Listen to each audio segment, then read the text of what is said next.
Hey, whoever you are, hello. I'm sitting at the traffic light at 527 at Gandy and 4th Street. So Gandy and 4th, I'm waiting for the light to turn so I can proceed south and then make a turn at Glory Days to head into the back of our office complex. And there's a dude, I don't know what kind of car it was. Might have been a Dodge something or other. And the guy's like honking and waving frantically and, hey, and he's leaning out. Yeah. And he's making a right turn to head up toward, what is that, Roosevelt? So he's making a right turn. I'm going straight at Gandy and 4th. And he's like, hey, and he's like waving and he's smiling and I don't know. He might have liked my car. Yeah. You know, but I think he might have recognized me. I think he might have pulled next to me and was sitting next to me, maybe glanced over and just said, hey, I think that's MJ. And it was kind of a young guy, too. I think he was, what are you giggling at over there? Because you're wearing a shirt. I'm kind of a big deal. I'm MJ. I'm kind of a big deal. I didn't say that. The first thing I said was maybe he liked my car. Or I don't know. It's just funny how you're saying it. You're like, maybe he was tripping weird. on shrooms or something. No, Maybe looking at your rims. no, the first thing I said was not, hey, he recognized me. I said something different. no, but then you started to say maybe he recognized me. Right. So what's wrong with that? I mean, we do a daily Cute. radio show. I'm giving you a hard All right. time. I'm All giving right. you a hard time. It's I cute. know. I've So- been in the market since 1994. That would be 30 years. What Ooh, if? Yeah. Whoa. What if? He had New York plates, by the way. Right. So I did notice that he had New York plates. Oh, maybe he recognized me from the Len Berman and Todd Schnitt show on 710 WOR. Big fan. Loved you on WOR. All right. So, Yeah. What? want to hear something crazy? Crazy? Yeah, you're going. So, Do you remember yesterday? hang on one sec. Do you So- remember yesterday? Yes. When we were talking and I said somebody sent me a text Mm-hmm. and it sounded like you were smoking a pack of cigarettes. Oh, and yeah, I yeah. said yeah. it was a guy named Justin Yeah. from Nanuet, New York. Yep. Is that him? I get a What text this morning. I get a text. Oh, man. I'm driving in, avoiding construction barricade or construction signs on the interstate, coming down, racing Right. into work. Mhm. My phone goes off. Wait a sec. Why are you racing to work and avoiding construction 'Cause barricades? They do construction on the interstate. I'm trying to, anyway. Well, I was behind you the whole way. You were So- you were fine. You were fine. Higher up, like up. All right, never mind. I get it. I'm just trying to figure out you avoiding construction. You just drive and Right. don't veer off to the side. Oh, why are you flinging your I know. microphone? It was Justin from Nanuet.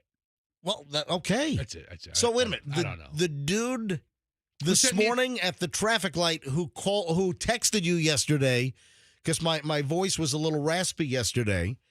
And that happens every once in a while. You know what? Oh, it's fine today. Oh no, it's 100%. But you know what happens, and this is rare.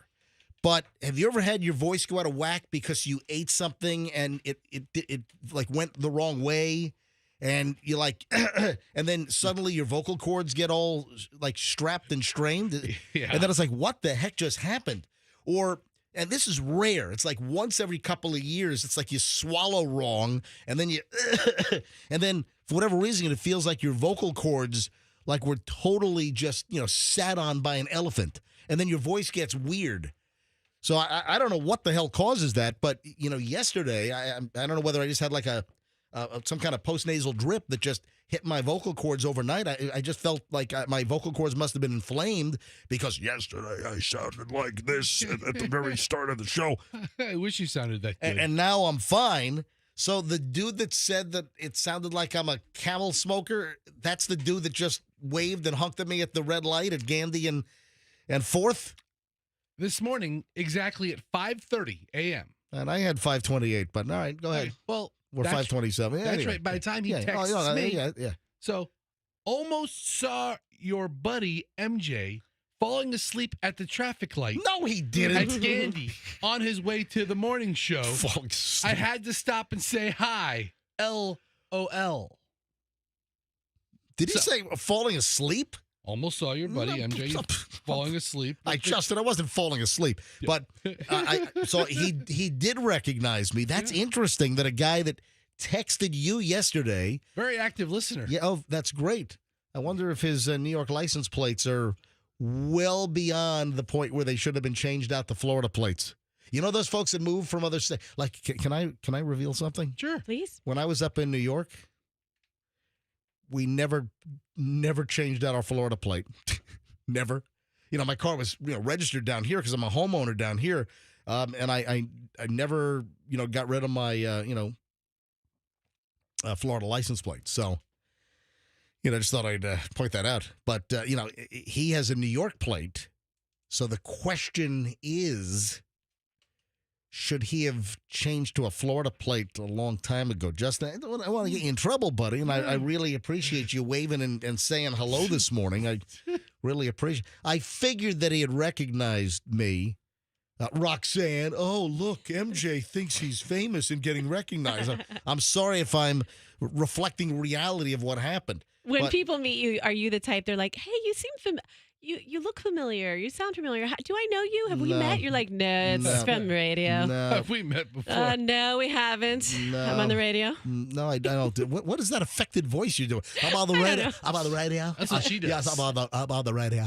I'm on the radio. Nothing worse than a female puker. You know what in radio, the kind of affected voice, affectation where hey, it's that's referred to as puking in the radio business. So a DJ that hey, it's 5:45, kind of like the Hal Herman sound. Yeah. That's referred to as puking. Anyway, Justin, nice to meet you this morning. I wish we had more time to say hello. And then he kind of took off fast.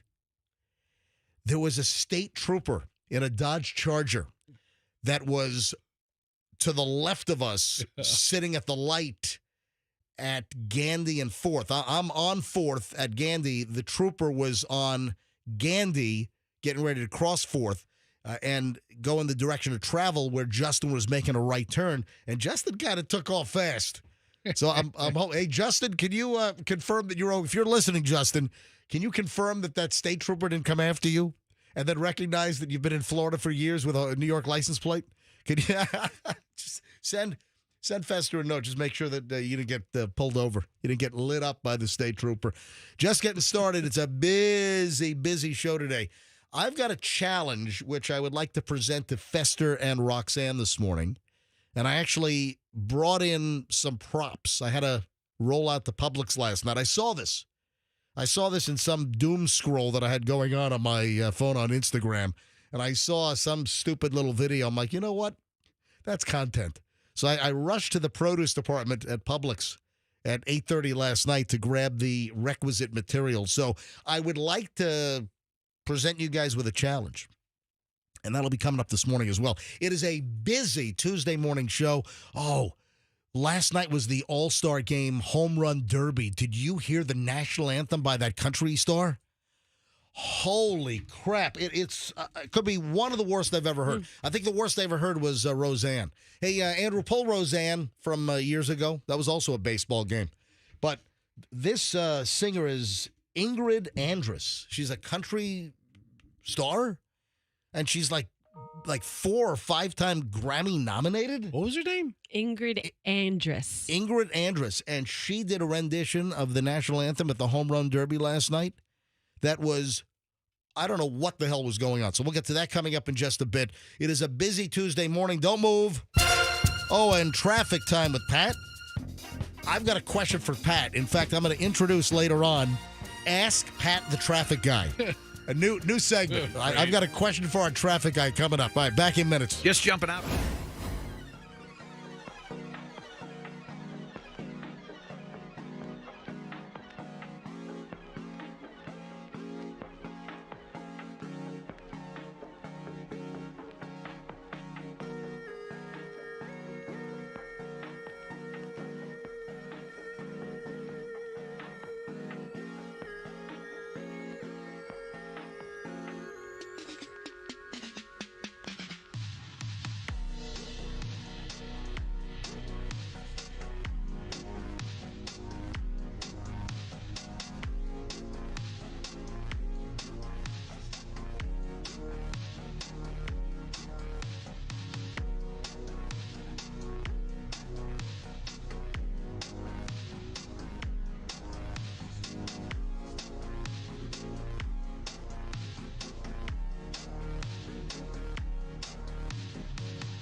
is the MJ Morning Show on Q105. MJ and the crew here.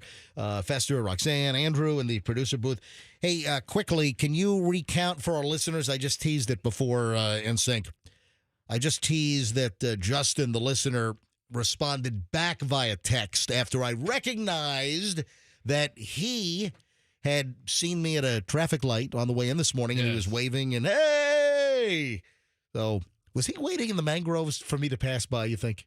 Or was he just coincidentally on the road? I think it was know, mangroves. an unbelievable number of cars in the mangroves. Getting off 275 southbound this morning, and then heading south on 4th toward Gandy, and our office park is right nearby where our studios are located, and just a heavy number of cars all parked next to the mangroves. I mean, 5:25 in the morning, and I must have seen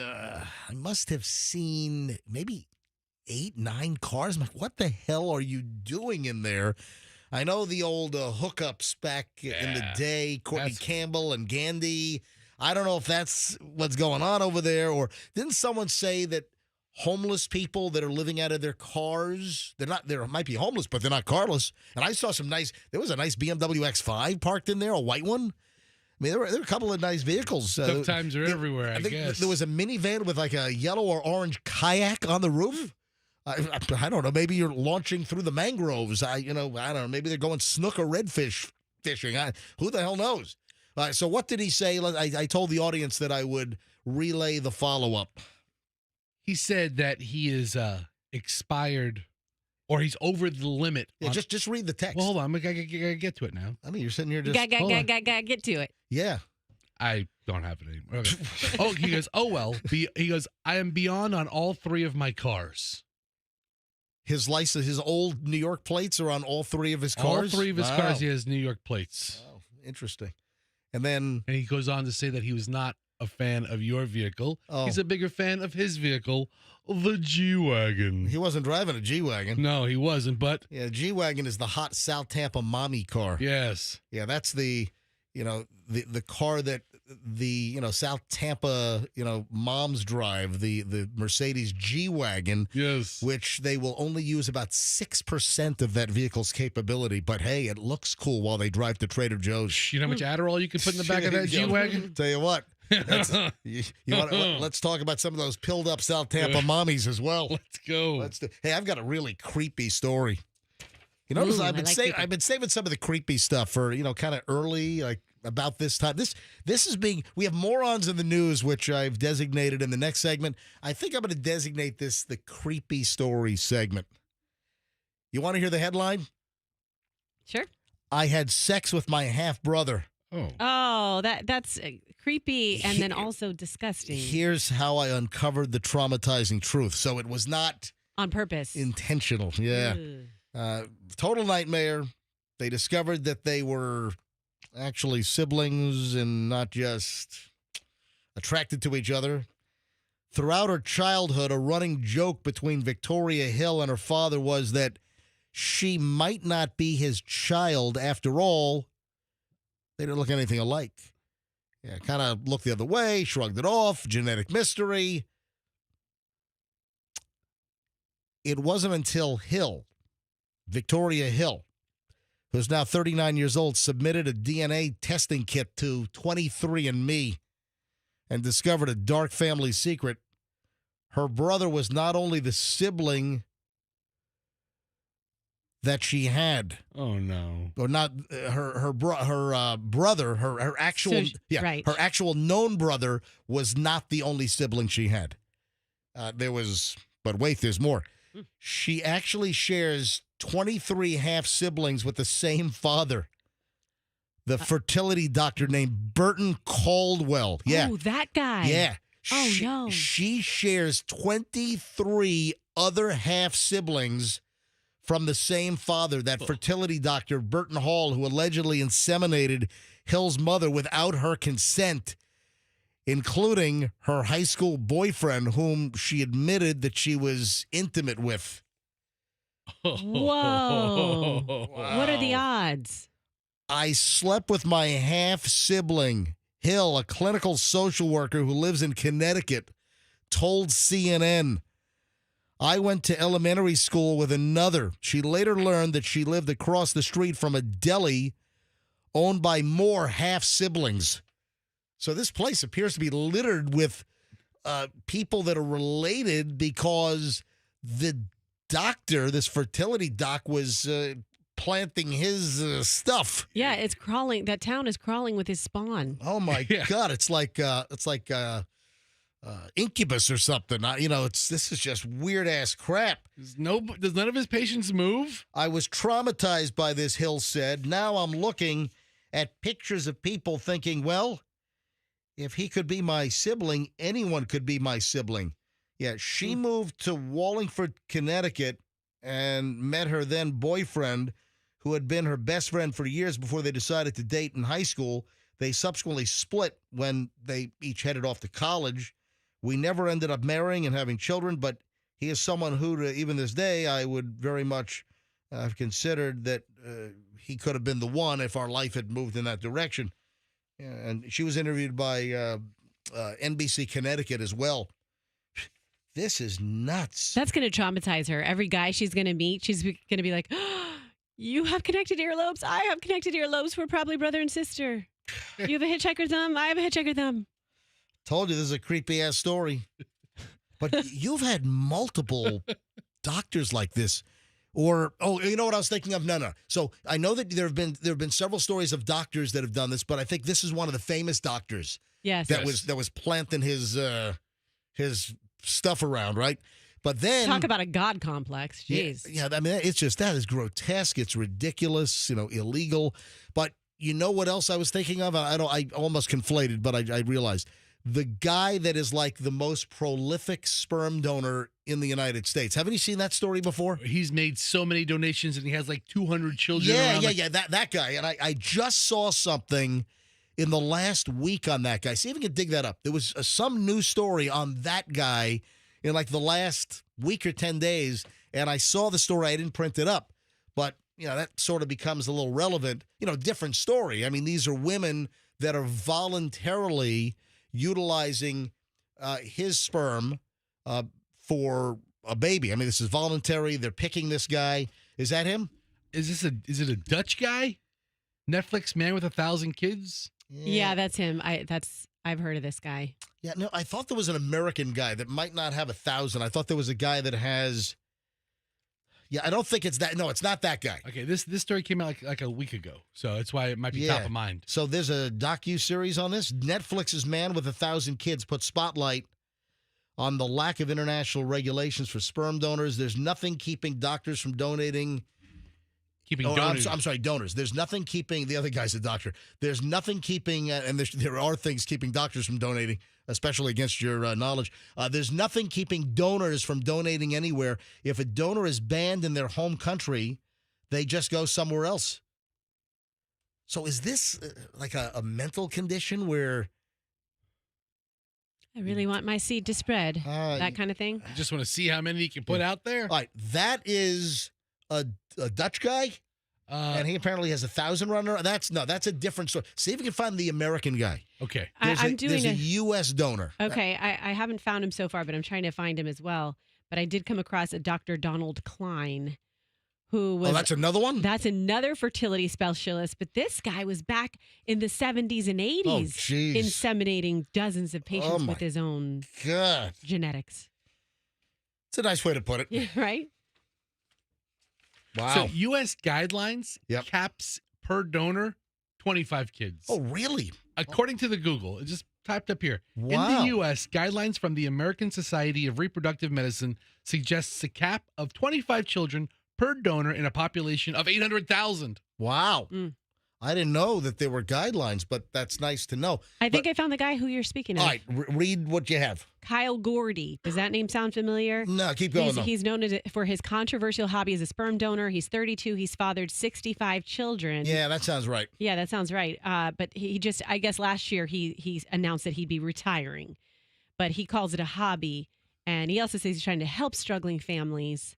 But 65, that's a lot, That's more than the guidelines of 25 that we just learned about. Apparently that guy, and I'm wondering if it's the same one, that women like his genetics, his height, his weight, what he looks like, hair and eye remember- color. yeah. And isn't he like a PhD or something? Or I think he's a fairly educated individual as well, if I'm not mistaken.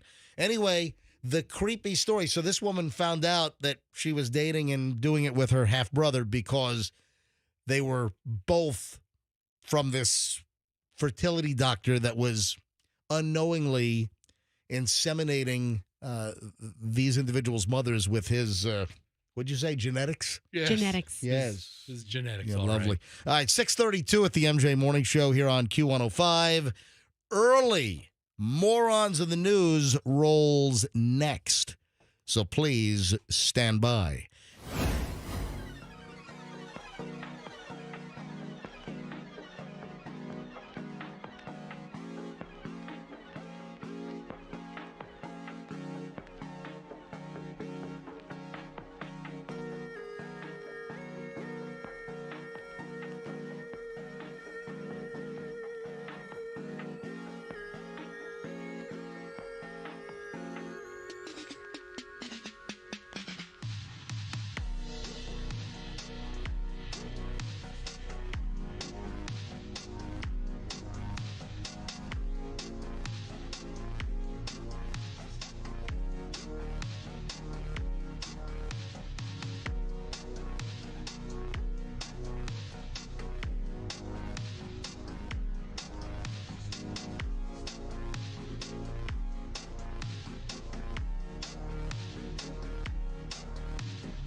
Guess what? New wood chipper story. I don't think it really qualifies as morons in the news, and it's a sad story, but wood chipper in the show. So hang on a minute. I feel bad. I don't want to include it in morons in the news, so I'll do it in the next segment. Wood chipper update, a new one to add to the pile. It's kind of like the bandsaw in shop class at Independence Junior High School, where they used to draw black stick figures with like a black Sharpie on the side of the bandsaw for every kid that like sliced off a finger, or for every accident there was a. Have you ever heard of that? Where they'll draw a stick figure for like a victim of something? Yeah. On warplanes, but not on bandsaws. Yeah, this was a bandsaw, and literally it was like the circle for the head, the stick for the body, and then the little sticks for the arms, and just a stick figure. Like a hangman thing. And this was Independence Junior High School, Virginia Beach, Virginia. This was like 1980 and 81. This was when I was in 8th and 9th grade, because in Virginia Beach, elementary went up to 7, middle school was 8 and 9, and then high school was 10, 11, 12. And in shop class, it was interesting. We had 3 different shop classes, and it was broken out into like trimesters. So you had 3 different shop teachers. You had Mr. Weidrich. Oh, yeah. How's he doing? Yeah, I have no idea what he's doing. And then I can't remember the other 2. But and one of the shop teachers, whatever you would make in shop class, it could be the biggest pile of crap. You could have a kid that had no skills to do anything, and he would bring up just a pile of dreck. And Mr. Alexander. looking real good. Yeah, looking real. Everything was looking real good. Yeah, and he had kind of a gruff voice. Oh, yeah, looking real good. And you could bring up the biggest pile of failure, and it was always, yeah, looking real good. That's the kind of teacher you want. Looking real good. Looking real good. In shop class, that's the kind of positive reinforcement you need. And then the stick figures. I don't know if that would happen these days. Stick figures with probably not denoting the number of kids that sliced off fingers or had some kind of a accident on the bandsaw in shop class. All right, so the wood chipper story. I'm going to move that to the next segment because I don't want to put it morons in the news. I'll tell you what. This is insane. Couple arrested after X-rated margarita stunt in restaurant goes viral, and they accidentally called the police on themselves. This is a Georgia couple, and they were videoed engaging in an explicit act with a margarita. So remember, do you guys remember this little game that came out? 1 margarita, I'm going to do this. 2 margaritas, I'm going to do this. Do you remember that game? I do not. It was like a viral TikTok. Fester, does that sound familiar to you? I don't know, maybe a year ago. And so it's a song, isn't it? Where the more you drink, the looser you get. Exactly. And so it's like women sitting around. Men probably do it as well, but I mostly saw women on TikTok, and they swig the margarita and go, I'm going to do this. And it's like, it gets more explicit with each 2 margaritas, blah, blah, blah. How explicit, Rox? Like, can you give us an example of what? Like 1 margarita, I'm going to do this. Like, what would that one be? I think the first line base. is... First base. You'd kiss just first base? Then second margarita, like second base? Yeah, something like that. Like a big, I believe I'm doing something on MJTV. That's an MJTV exclusive. You gotta watch the show. I believe it's like all very explicit sex. It's Luke Bryan sings 1 margarita. Oh, really? Okay, I just found that. Right, and if you don't know about MJTV, we're live on TV every single morning, like right now. And if you want to watch us on YouTube TV, we live stream the show. So everything you're hearing over the radio right now is also on video. In the studio, we've got a multitude of cameras, and you get to watch the show. And if you go to mjmorningshow.com, top nav bar, you'll see MJTV. Just click on that at the very top of the page, MJTV, and then it'll give you the option. There's like a little graphic that says, watch MJTV live now. You click on that to watch us live 6 to 10 or 6 to 9:45. And then below that, we'll post the previous shows. So any time during the day, you can go back and watch us later this afternoon, tonight, and listen and watch us for any content that you missed. Anyway, so here's the rest of this story. So the Georgia couple, they were filmed with this explicit margarita sex act.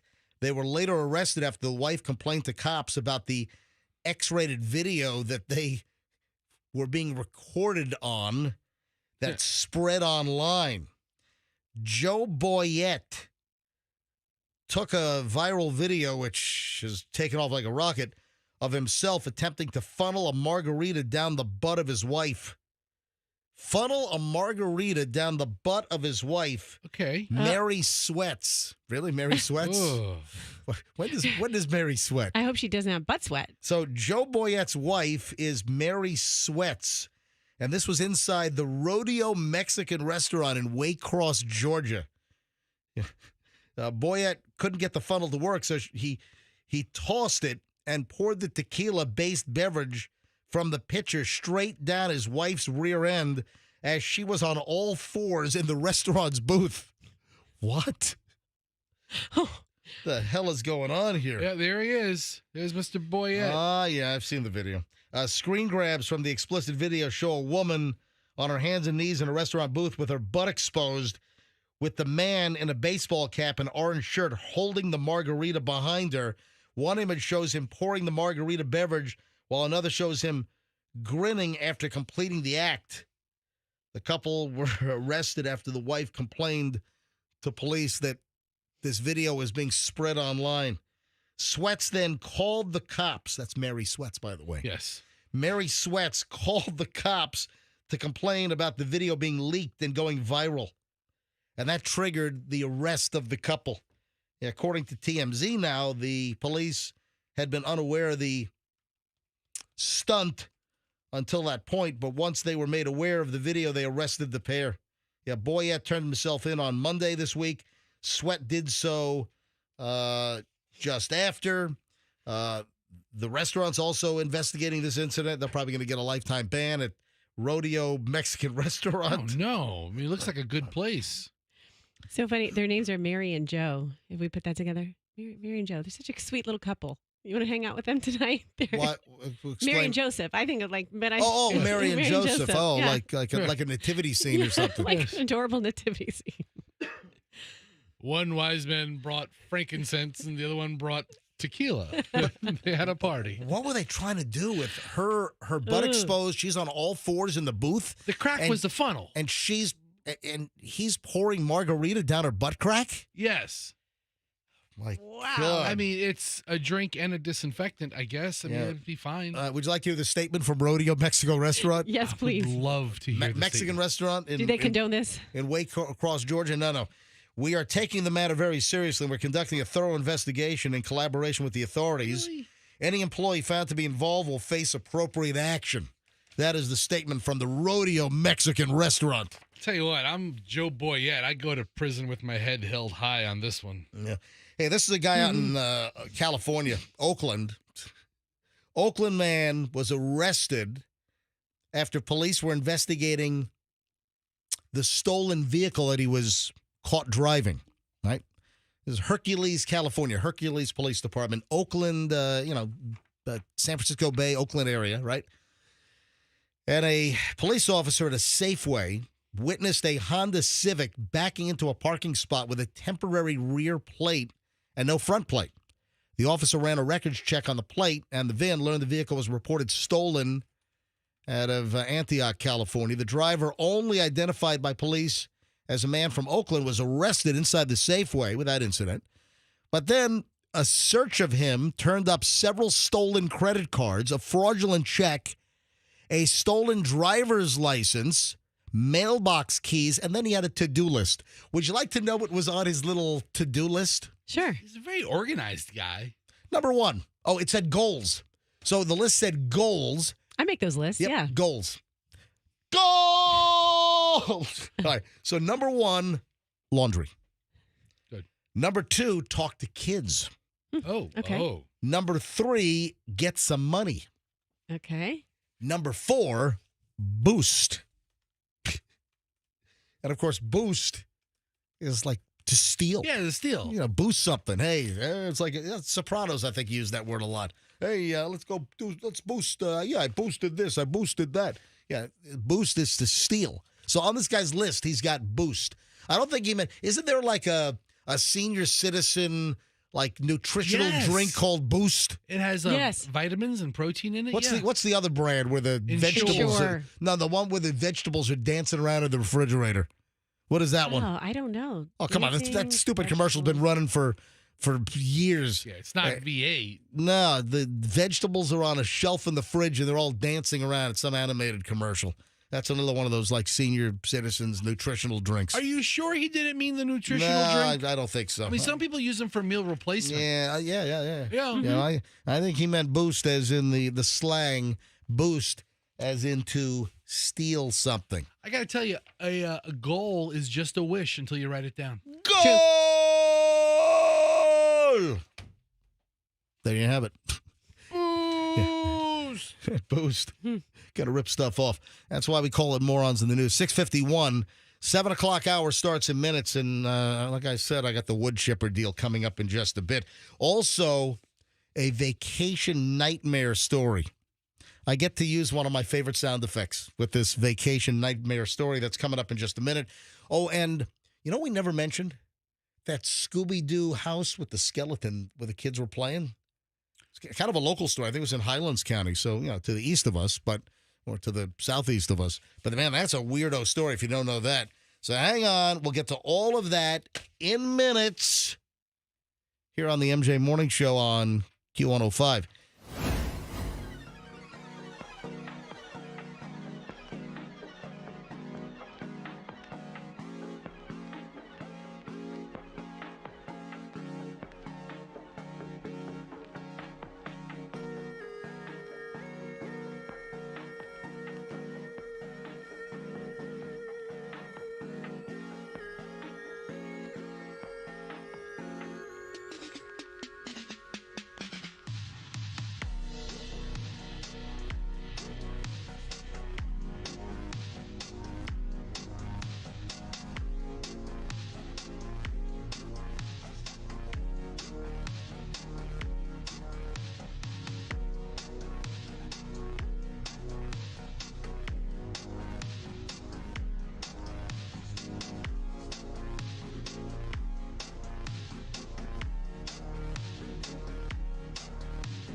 Let's roll out the wood chipper.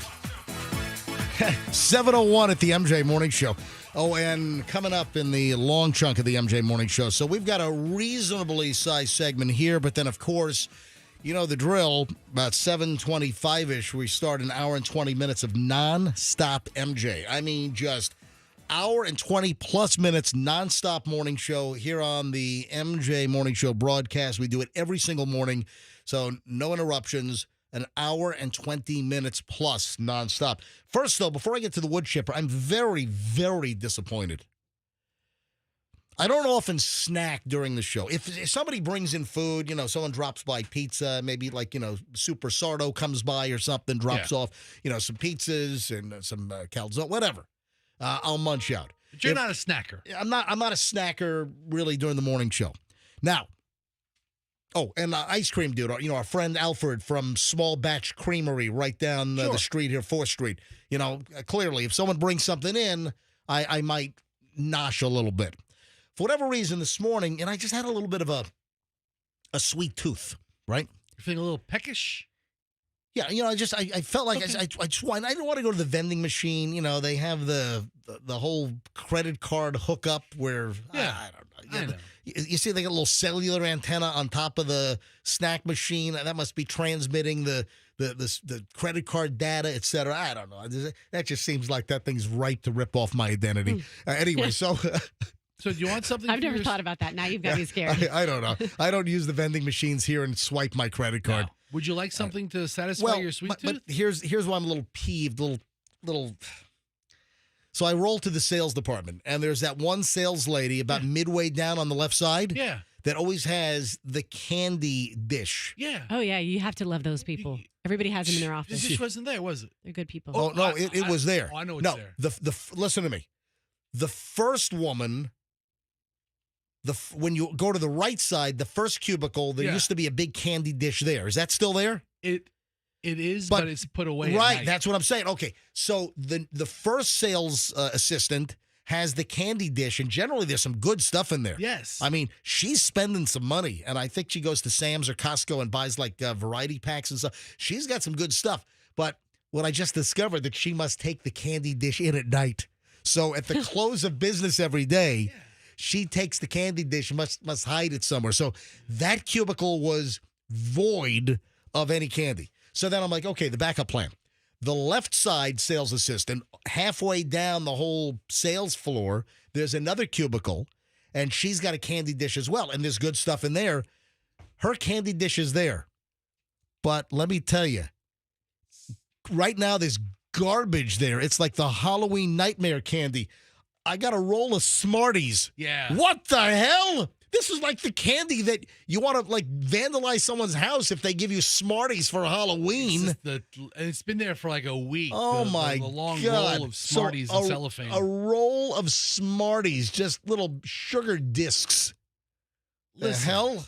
You should talk to the candy king of this place. Yeah. Me. Yeah. I have VIP access to her secret hiding place. Oh, really? You get the candy drawer. Really? You have you have the combination to her lock or something? As a matter of fact, I do. I haven't had Smarties in a long time, but it's just pellets of sugar. They're as terrible as you remember. Oh. Yeah. Yeah. It's the candy you give kids when you don't like kids. Kind of like Sweet Tarts, you know? Yeah. Or the little cellophane pack with 3 little candy corns inside. What were you hoping to find in a candy dish that would satisfy you? A Twix, a little mini fun-size Snickers.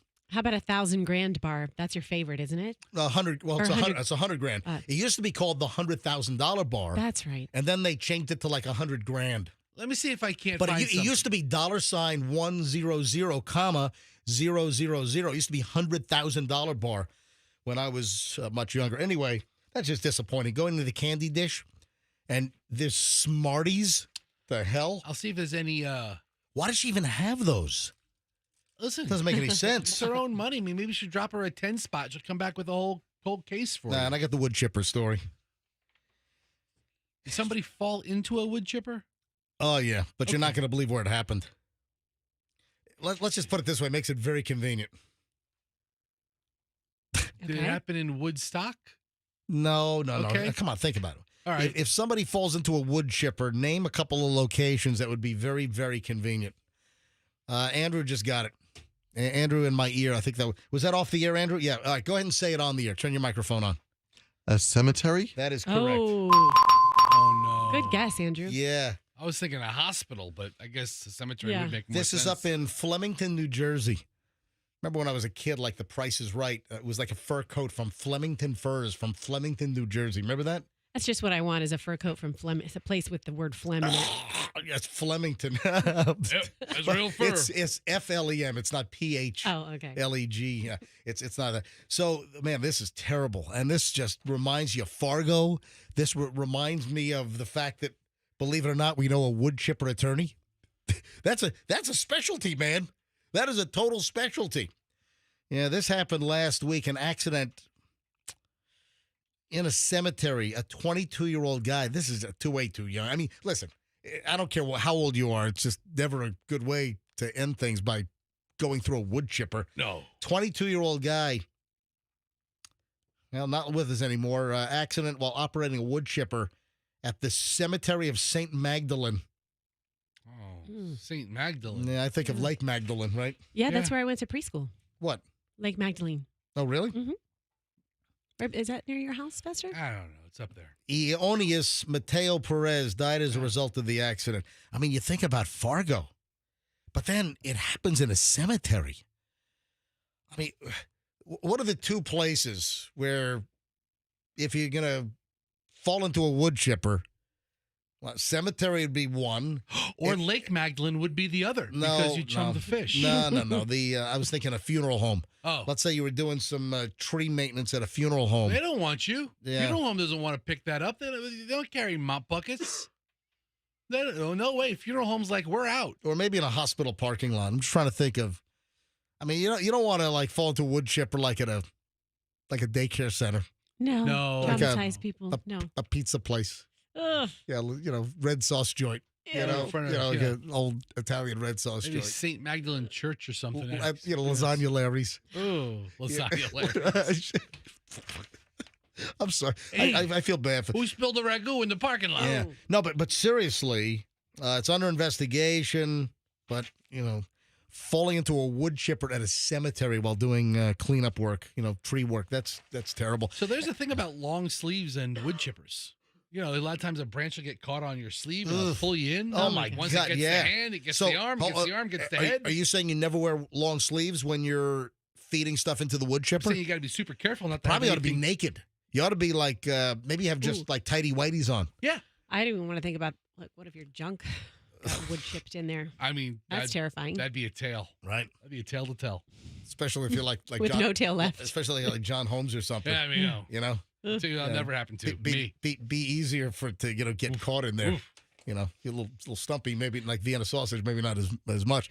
All right, so then we have a believe it or not, whenever there's a wood chipper story, it just reminds me that I think we know the premier wood chipper defense attorney in the country. Yeah, my wife is, I don't think we've seen him in a while, but my wife was friendly with the wife of this lawyer. And then I would see him a lot at like little sporting events, like T-ball with the kids. This goes back a while. But this guy, I'm trying to remember his name, but he is one of the preeminent expert wood chipper defense attorneys in the United States. For wood chipper accidents, he's like one of the go-to guys for the companies that make wood chippers or businesses that operate wood chippers. And for instance, if you Fester's on Google right now, Tampa lawyer wood chipper expert. Yeah, I don't know if, but apparently he's known that if you're like a company and there's an accident and the family goes after you, the wood chipper company, this is one of the guys you consider, and he lives right here in the Tampa Bay area. So it's kind of a weird little niche of law. What do you do? Oh, I'm a lawyer. What kind of law? Oh, wood chipper. Does he have like a wood chipper mishaps? A special phone line for big wood chipper companies? No. But his website is woodchipperuh.com. Rutro would be a good one, too. Yeah, woodchipperuh.com. You think? All right, 7-Eleven at the MJ Morning Show here on Q105. Watching sports could actually help you live longer. This is according to one of those study finds. Okay. Yeah, if you're a sports fan, whether it's football, Olympic Games, which are coming up, I think, opening soon, right? Opening is, I think, a week from this Friday. Not this Friday, but next Friday, I think the Olympic Games open up in Paris.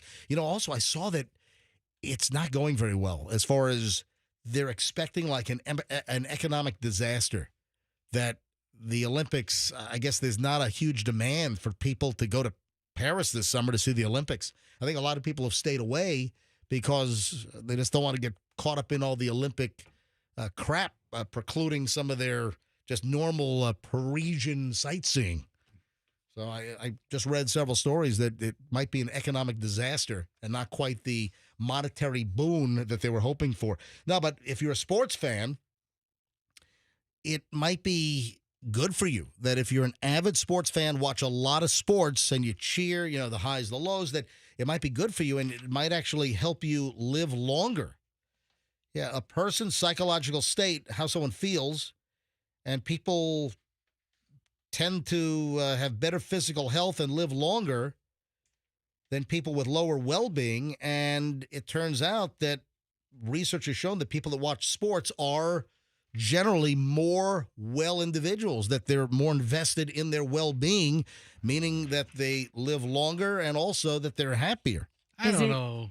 What's the reason behind it? What's the science behind it? They're taking a break and just engaging or putting all their thought and their passion into something other than themselves? Listen, 7,200 adults aged 16 to 85 were researched, and they just found that avid sports fans were happier and that they seem to have a longer life expectancy. Baloney, man. I mean, it depends what team you root for. Yeah, that's I can tell you right now, I can tell you some Cleveland Brown fans that want to hang themselves and end their life every day.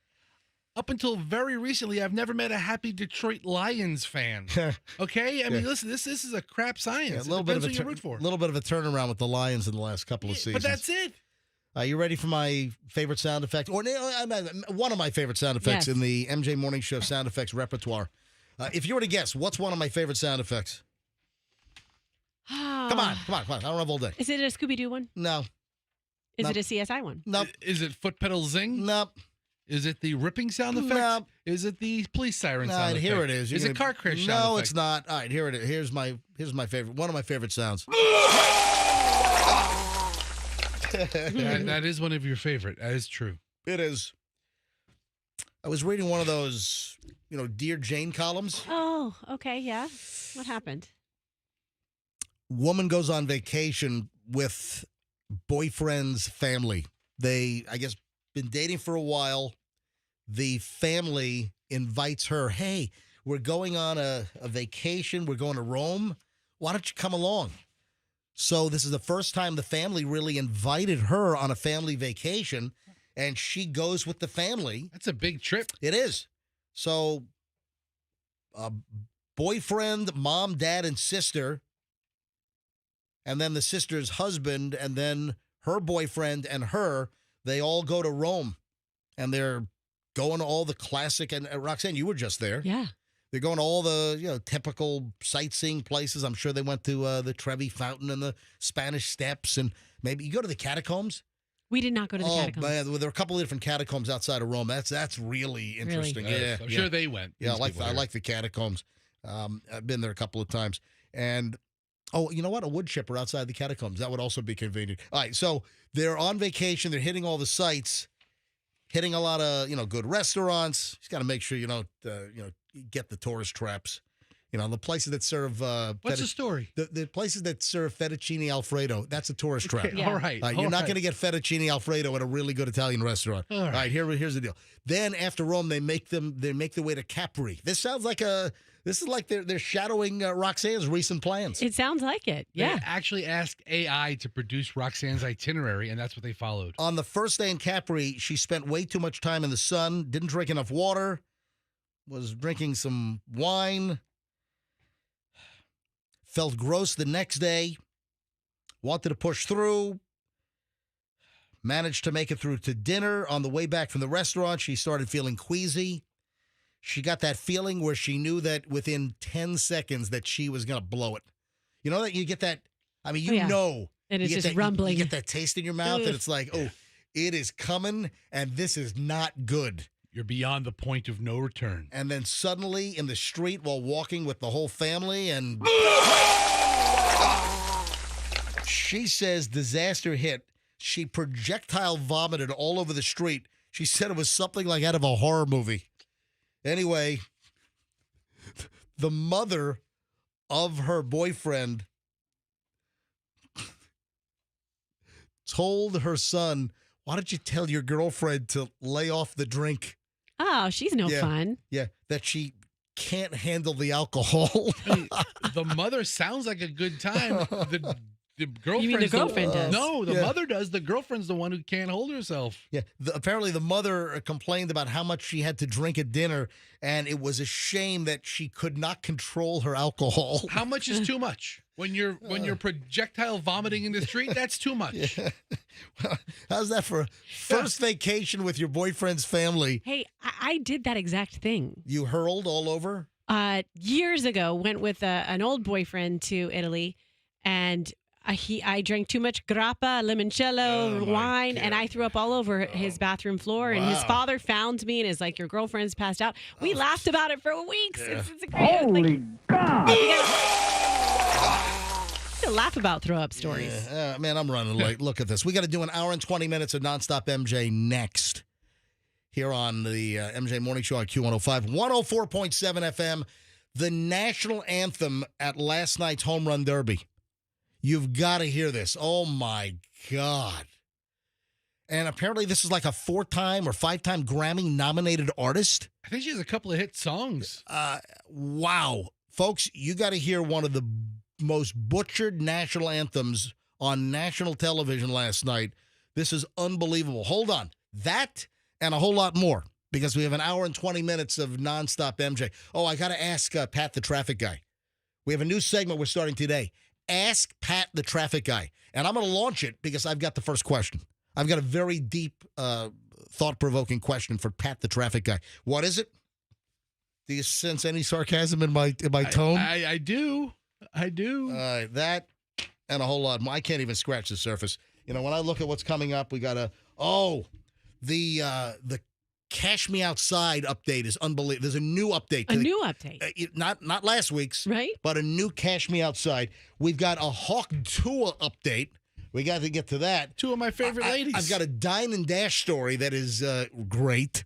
And I don't condone Dine and Dash, but hang on. You got to hear this one. We got a lot coming up, folks. Don't move. An hour and 20 minutes of nonstop MJ is next. Let me tell you what you need.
What is that, 7:45?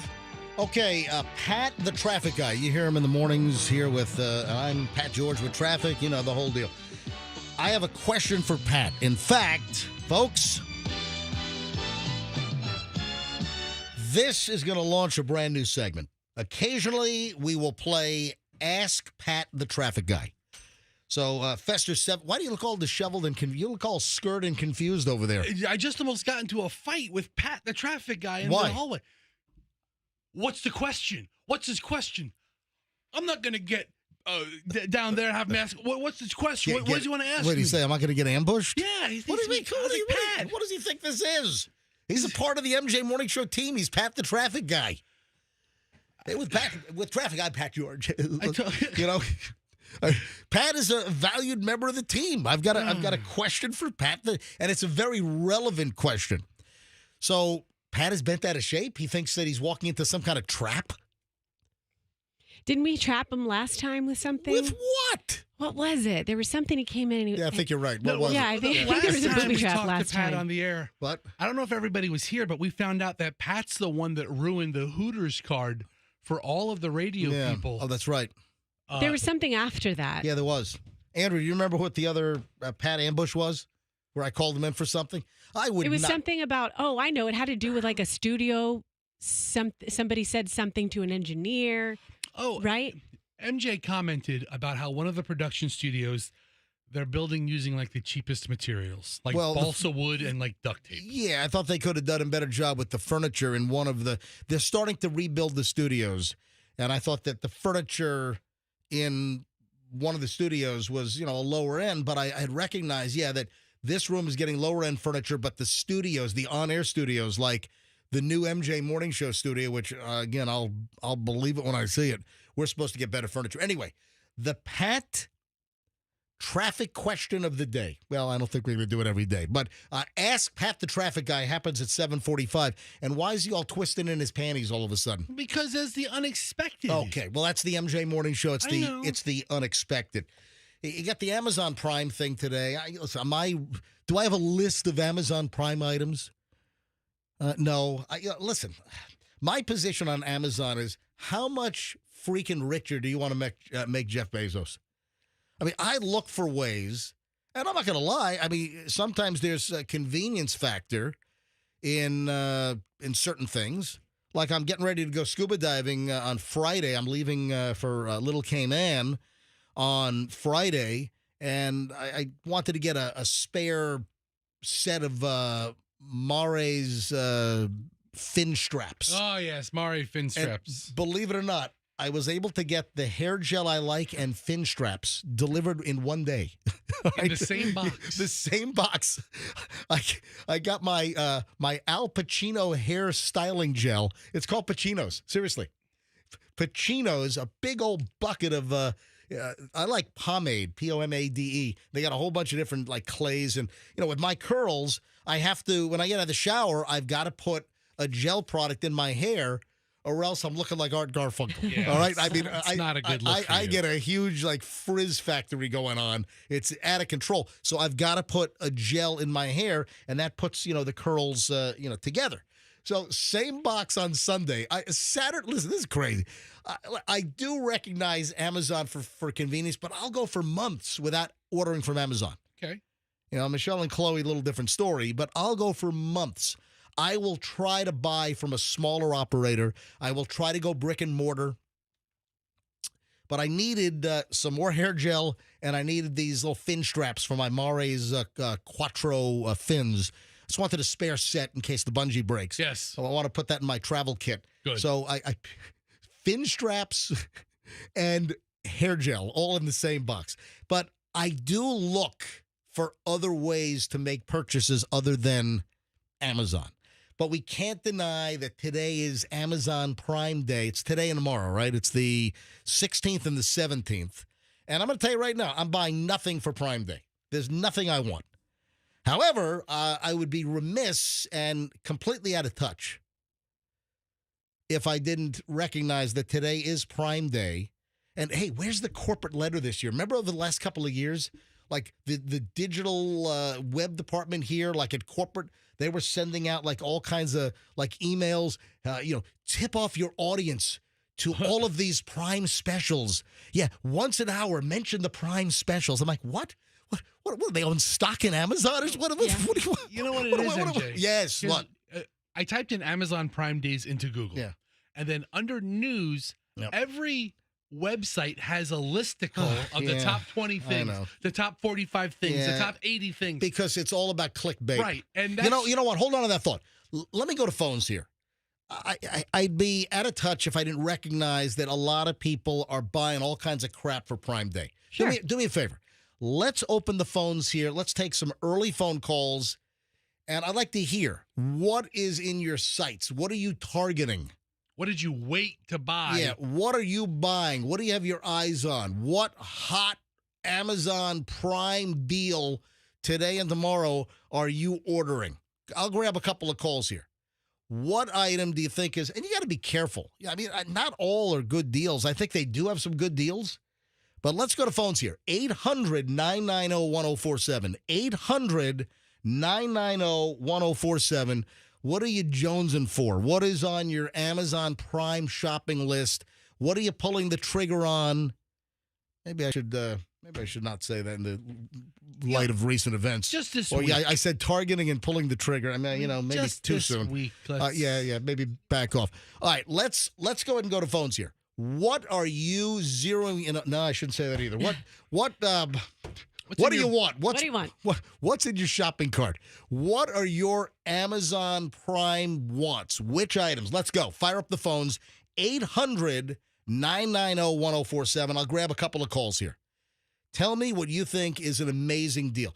What I'd like to hear is what really, truly is an awesome, awesome, awesome deal. Even if you're enriching Jeff Bezos even more. Tell me what you're looking at and what is a killer, maybe I shouldn't say, what is an amazing deal on Amazon Prime today and tomorrow. 800-990-1047. 800-990-1047 gets you in right now. So educate the audience. Let me grab Eric in Tampa up first this morning. Eric, welcome to the MJ Morning Show. Hey, MJ, it's Eric the Chucker, your number one fan. Oh, hey, Eric. How you doing, buddy? Pretty good. So I normally, like you, I don't normally buy a whole lot, but I wanted to get the deal. So this morning at 3:35 a.m. before I started my day for Prime Day, I placed an order for a really cool heated and cooled gel-filled seat cushion with back support, and it also came with a really nice ergonomic cell phone holder to go on my windshield with 360-degree rotation. Oh, hold on a sec. So you as a trucker, you're sitting on your butt in your truck all day long. So you ordered a heated and cooling seat cushion. Is it also like a massager as well?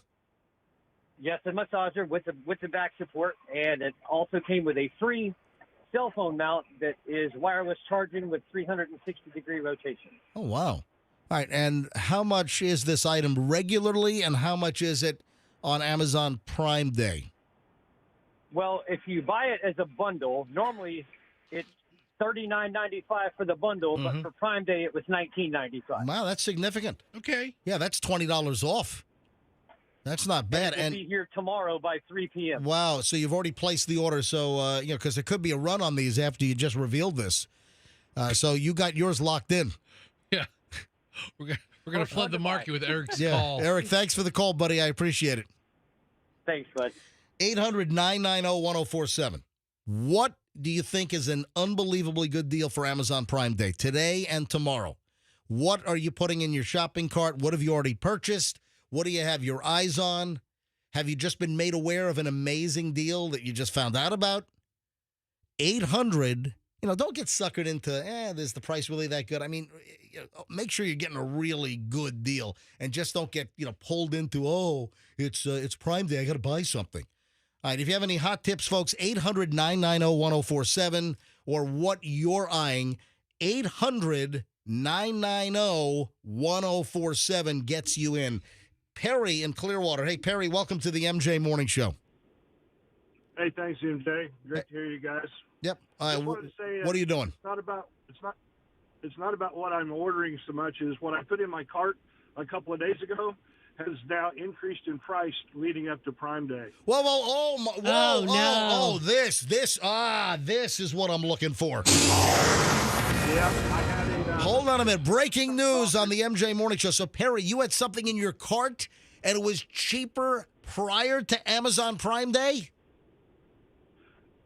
Well, it went up a couple of days ago. It didn't go up on Prime Day. It went up a couple of days ago. Gotcha. It was a pair of shoes. So leading up to Prime Day, it went up. It was cheaper days ago than it is right now. Was it marked down before? I mean, was it just another price adjustment within the actual price range? Or did it go up a lot? Well, it's hard to say.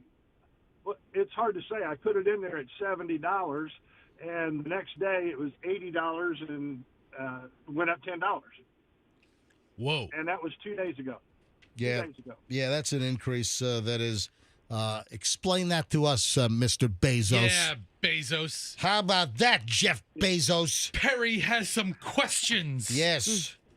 So I'm gonna wait till Amazon. They had a small business. They became like an Amazon success story. They were selling these washable, like specialty swim diapers. Somebody apparently ordered the diapers and got one sent to them that was, preloaded, had a load inside. Icky. So apparently it was a return that looked okay. It was repackaged and it was sent back out. And, somebody returned the dumpy diaper. And then, their fortunes kind of changed because somebody left a scathing review as an Amazon vendor that, you use this if you want to get diapers filled with, Ugh. Ew. It's nice to get a preloaded gift card, but, getting preloaded diapers, I'll pass. That's where I draw the line. Is that a hard pass for you, Roxanne? That's a hard pass, but I thought you hated hard pass. Yeah, I hate that term. But I was just kind of being facetious since we brought this up on yesterday's show. Well, it depends what I can think of some soft passes. Well, the point is that Amazon took the return. Pretty gross. Amazon apparently is supposed to check out the products before they're sent back to the vendor for potential resale. So was this an accident on the person returning it, or was this an on-purpose thing? That's a good question. I don't know. But somebody ordered the swim diapers for their infant, and the infant apparently used the diapers and dropped a load in it, and then said, "Yep, you know what? This is within the Amazon return window. I'm sending the diaper back." Amazon's supposed to inspect everything, so they should have caught the load right in the diaper. Oh. And instead, they sent it back to the vendor. The vendor assumed everything was good. Maybe you start double checking, and then they get a horrible review, and it's hurt their business. It's hurt their swim diaper business, which is not very good. But every social media right now, MG, you can't scroll through Facebook without seeing clicks of like these listicles of the top things. I just typed in, like I said, Amazon Prime Day. New York Post popped up. Yep. It has this Apple Watch as low as $169. First thing it says before it gets into the story is New York Post may be compensated and or receive an affiliate compensation if you buy through our links. Commission. Yeah. And they 150 best-selling products, 105 best-selling things you must have for your home, things for your pets, things for the summer, things for outdoors, and they categorize it and they get you to scroll down these lists of items hoping you click their link to go buy it, and then they make a couple of shekels. All right. Beware on Amazon Prime Day. Just make sure you're not buying loaded diapers, and make sure you're getting a good deal. Are there some good deals out there? Absolutely. But you just heard that the price went up on some shoes that Perry was looking I at. don't know if I trust Perry. I think I trust Perry just fine. Let's see what rice cookers are doing on Amazon Prime Day. That's- Ooh, huh? By the way, I'm working on free. Yeah. I'm working on free Zojirushi rice cookers Ooh, we talk MJ's love language. for National Rice Month in September. Hoping to do that's a thing? It will be. Roxanne, we gave away Zojirushi rice makers last September on National Rice Month. Were you out the whole month? No, I remember the giveaway. I just didn't remember it being a whole month to commemorate rice. It was National Rice Day. All right, a couple of local stories, and then we've got Pat the Traffic Guy coming down in just a few minutes with a brand new segment, Ask Pat the Traffic Guy. And I think I've got a very relevant question to ask Pat the Traffic Guy because it's kind of right up his alley. So that's coming up in just a bit. There are 20 people that had to be treated after a bug bomb fell off the shelf at a Publix. Raid! pretty much. Yeah. Pretty much so.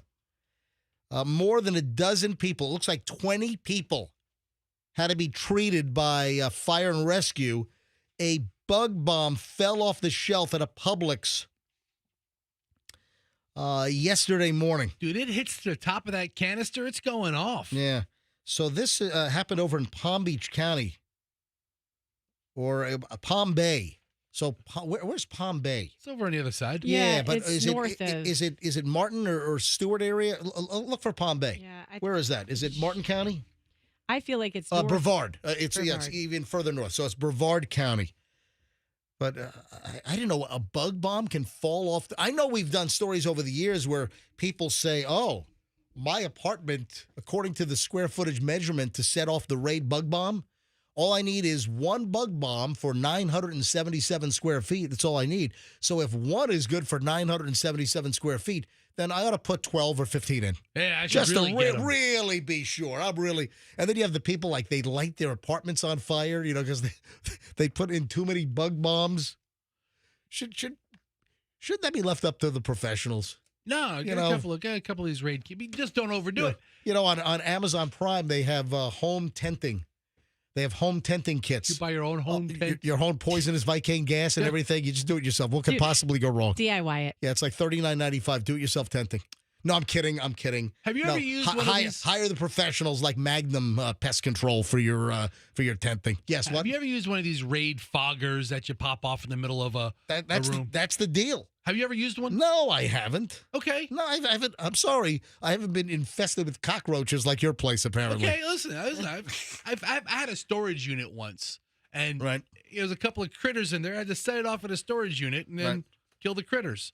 But yeah, if it lands on its head and it snaps the safety mechanism, it's like dropping a can of spray paint. There's nothing to stop it. The store was evacuated. 20 people treated for respiratory ailments at Publix in Brevard County after a raid bug bomb fell off a shelf and it triggered. And inside the box. I didn't.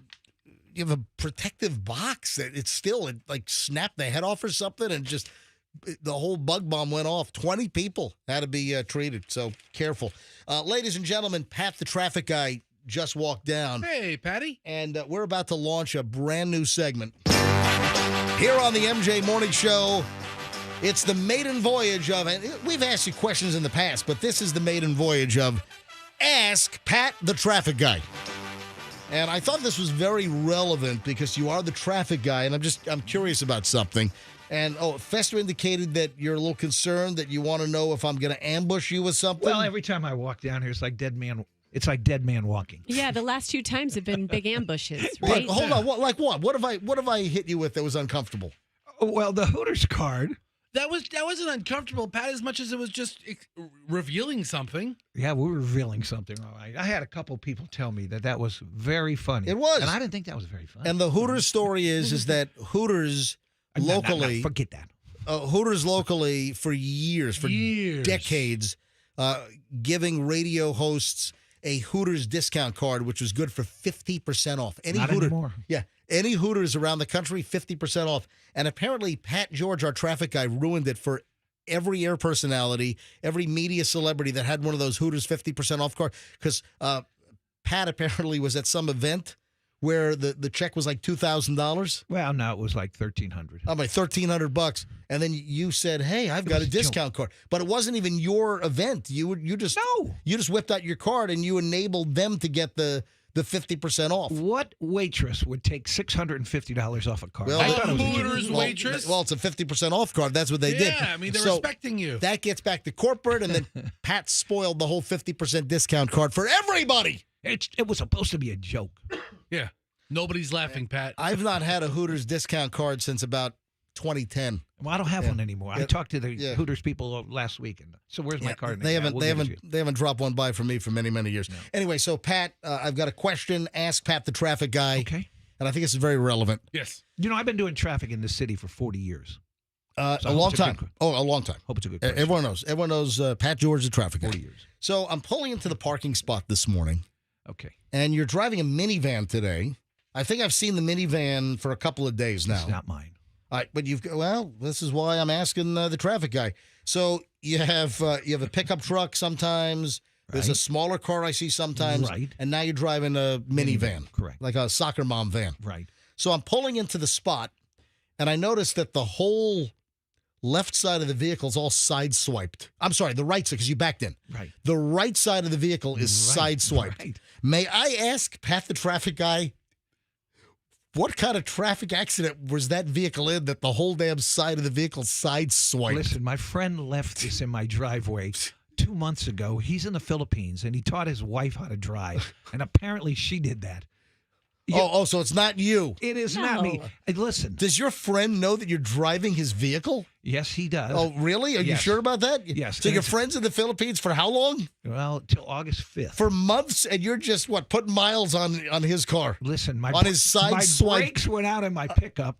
And then that's great. Pat, we're getting more information. So Pat, the traffic guy's brakes have gone off. So you're bumming your friend's car. So they put brakes on, and I'm driving home. Luckily, it was raining. The wheel caught fire, so I drove into a puddle. Wait a minute. Your wheel caught fire on your pickup truck? Is that a Chevy Silverado? No, it is a Ford. It is a Ford? Yeah. That's an F-150. Yeah. I need what to drive. Listen, sounds like I need to hook you up at Veterans Ford to get a new F-150. $800 a month car payment? Not going to happen. Oh, come on. Patty, listen. Yeah. First of all, Pat, how long do you plan on driving your friend's car for? Until August 4th. And this is coming from the guy who rarely has things functioning at their optimal level in his car. The question's from Fester, right? Correct. Right?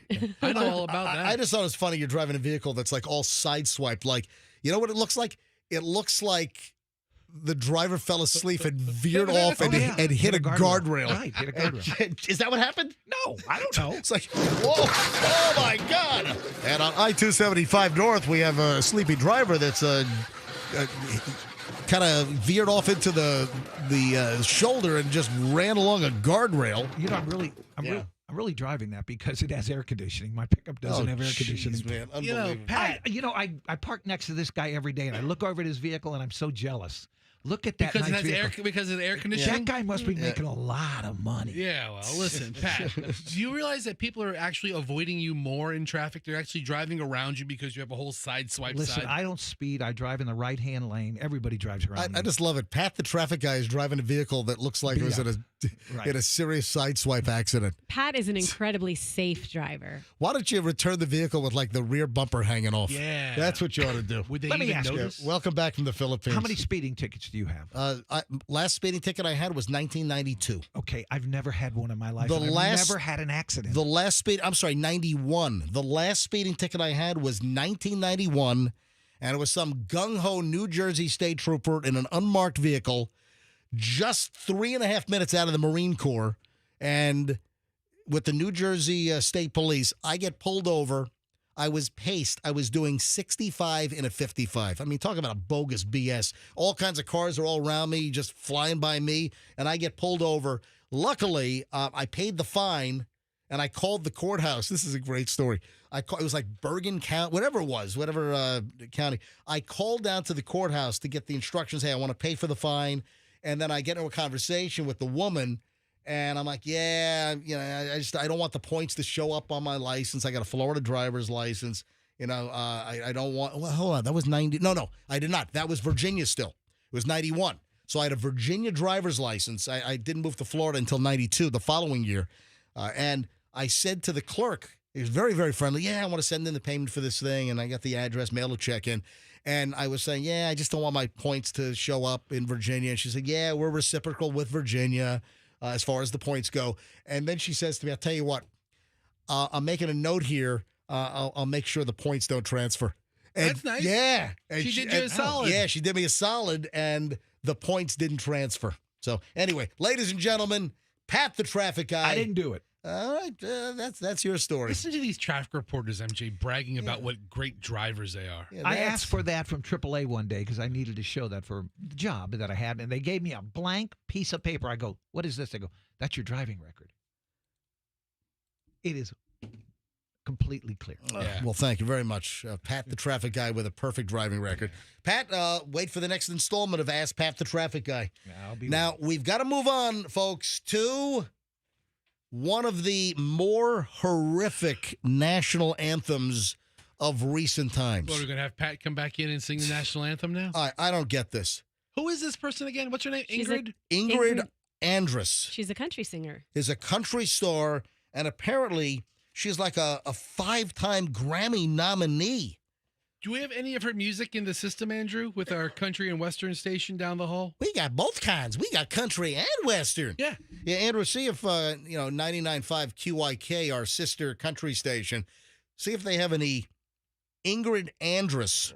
If not, if you can pull some up on YouTube. I mean, I'd like to hear a song that she doesn't murder. All right, she's 32 years old, and she sang the national anthem at the Home Run Derby last night on ESPN. And you got the All-Star game, what is it, tonight? Yeah. All-Star game typically is, what, a Tuesday night. Home Run Derby was last night. And this Ingrid Andress sings the national anthem, the Star-Spangled Banner, and I have no idea what the heck is going on. So last night, ESPN had posted the video on YouTube. Guess what was made private? Last night at 11 p.m., I'm watching this thing, an official video post by ESPN. I'm watching it. I send Andrew the link. This morning I come in, Andrew said, yeah, the video link to the national anthem that you sent has been made private. So ESPN decided to take it off or make it private so people couldn't see it. Because it's not a good reflection on this Grammy-nominated Ingrid Andress. All right, Andrew found one of her songs. Hold on to that for a second. Let me play this, folks. If you haven't heard it, this is on national television last night, just before the Home Run Derby for the All-Star Game, which All-Star Game's tonight. Who's got that? Is it Fox, or who's got the All-Star Game tonight? Fox. Fox has it? I believe so. All right. I'll double check that, but All I'm right. pretty sure. So listen to this. This is Ingrid Andress. Oh, say can you see by the dawn's early light what's Okay, not too bad. Right, I'm waiting for it. Not awful up to this point. Here we go. Okay. Oh. Okay, hold on, let it play. Yeah, Let it play. we kind of have to hear it together. All right, here we go. Say, can you see by the dawn's early light what so proudly we hailed by the twilight's last gleam? Okay. Whose broad stripes and bright stars through the perilous fight, o'er the ramparts we watched were so gallantly streaming, and the rockets' red glare, the bombs bursting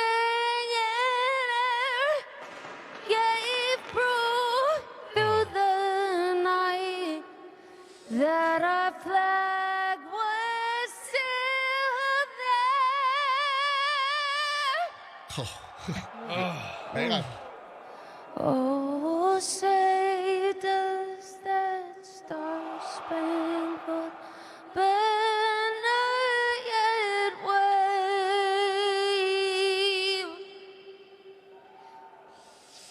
o'er the land of the free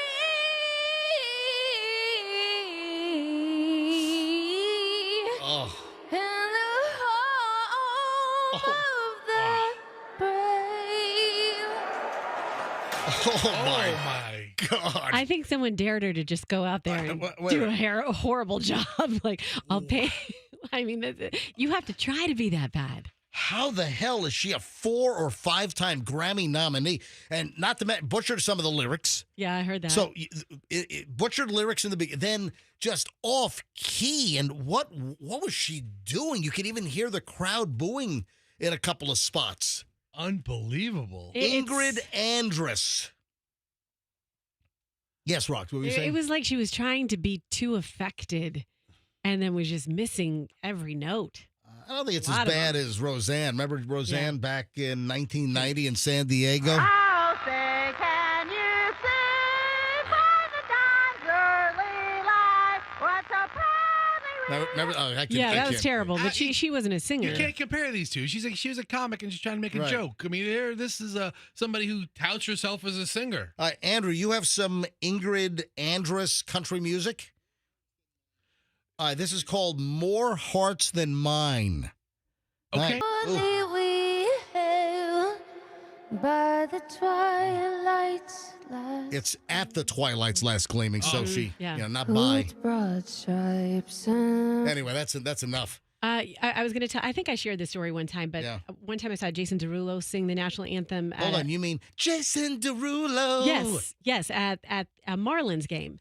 And I was right by like the dugout before he was coming out, and I was watching him, and I could just tell he was wound up. You know, you see someone in there kind of doing their pregame thing, and he just was like a lot of energy, not a lot of, I would describe it as nervous energy. And then I had a chance to talk to him after his performance, and I said, I saw you doing your little warm up there. And he's like, let me tell you, there's no benefit to doing a national anthem. Yeah. You can really only go out there and make a fool of yourself. It's a hard song. Because it's a hard song. I mean, if you mess up the words, people are going to just get on you for that. And, you might mess up a word. And also, the acoustics, what you're hearing while you're trying to sing, is just very, very difficult. Sometimes you get lost with the echoing and the delay that occurs. Precisely. Whitney Houston, the famous Whitney Houston rendition of the national anthem, one of the greatest of all time, that was sung during the Gulf War right here in Tampa Bay in the old stadium during the Super Bowl, that was pre-recorded. That was not sung live. She lip-synced it? She lip-synced that. A lot of people don't know that. Whitney Houston recorded that in studio. That was done with the Florida Orchestra in studio. I think they recorded it locally. I think they did it here. With the Florida Orchestra, that was a lip sync track, the famous Whitney Houston rendition, which was fantastic. But she did not do that live. Anyway, should they rescind her 4-time Grammy nominations? What do you think? Maybe just not offer her one for the national I have some hate mail. Uh-oh. Ruh-roh. It's now time for MJ Morning Show hate mail. I don't know what crawled up this guy's butt, but I'm gonna have to call my buddy Joe Gonzalez, Joe the plumber, and get one of those one of those little snakes. Yeah. I'm gonna have to get him to stick a snake up there and pull out whatever's in this guy's butt. Yeah, that rotary thing,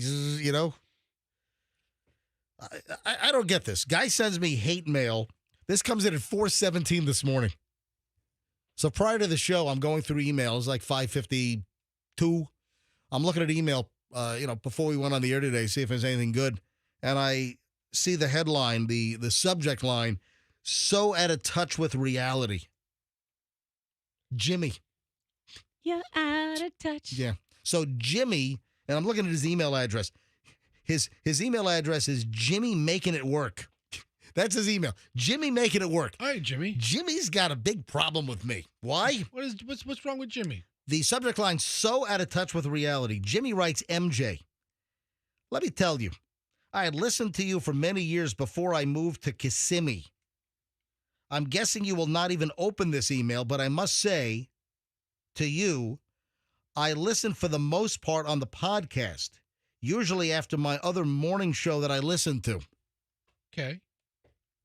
About a few weeks ago, you were talking about your garage and tools, and you made the ridiculous comment that you have snap-on tools.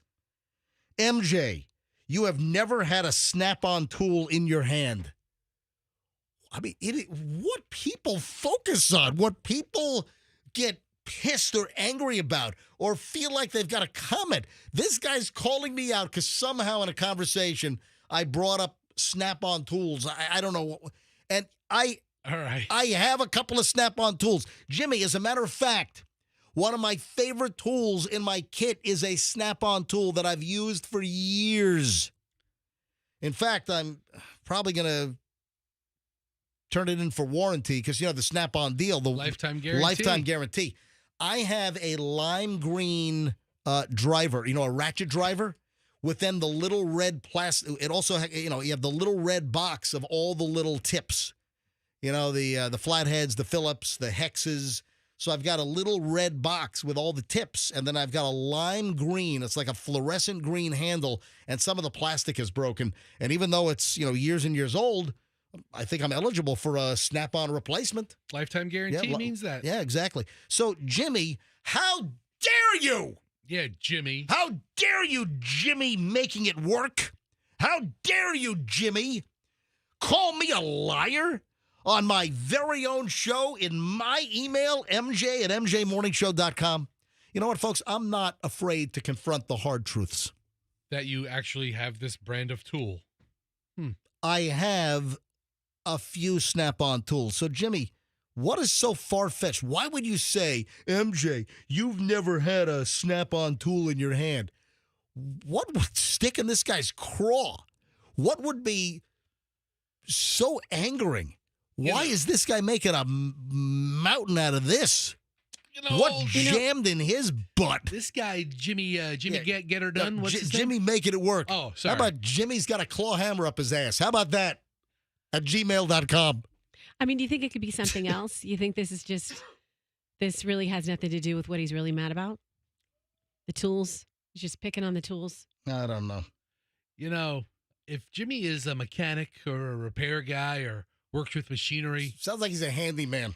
He's like that angry guy in the movie Beef or in the Netflix series Beef. He's like the Korean handyman guy. Maybe he's in a road rage incident yesterday. I don't know. And then it goes on. Then I guess he's also pissed about me talking about the Trump incident at the rally. Okay, now we're getting somewhere. And climbing the ladder because I said that the cop who climbed the ladder and saw the shooter on the roof should have engaged. If he wasn't ready, he should have ducked down below the roof line, grabbed his gun, and then reemerged and taken that guy out. Okay. So listen to this. He writes, now, yesterday you mentioned about the officer who climbed up the ladder and you questioned why he didn't have his weapon out.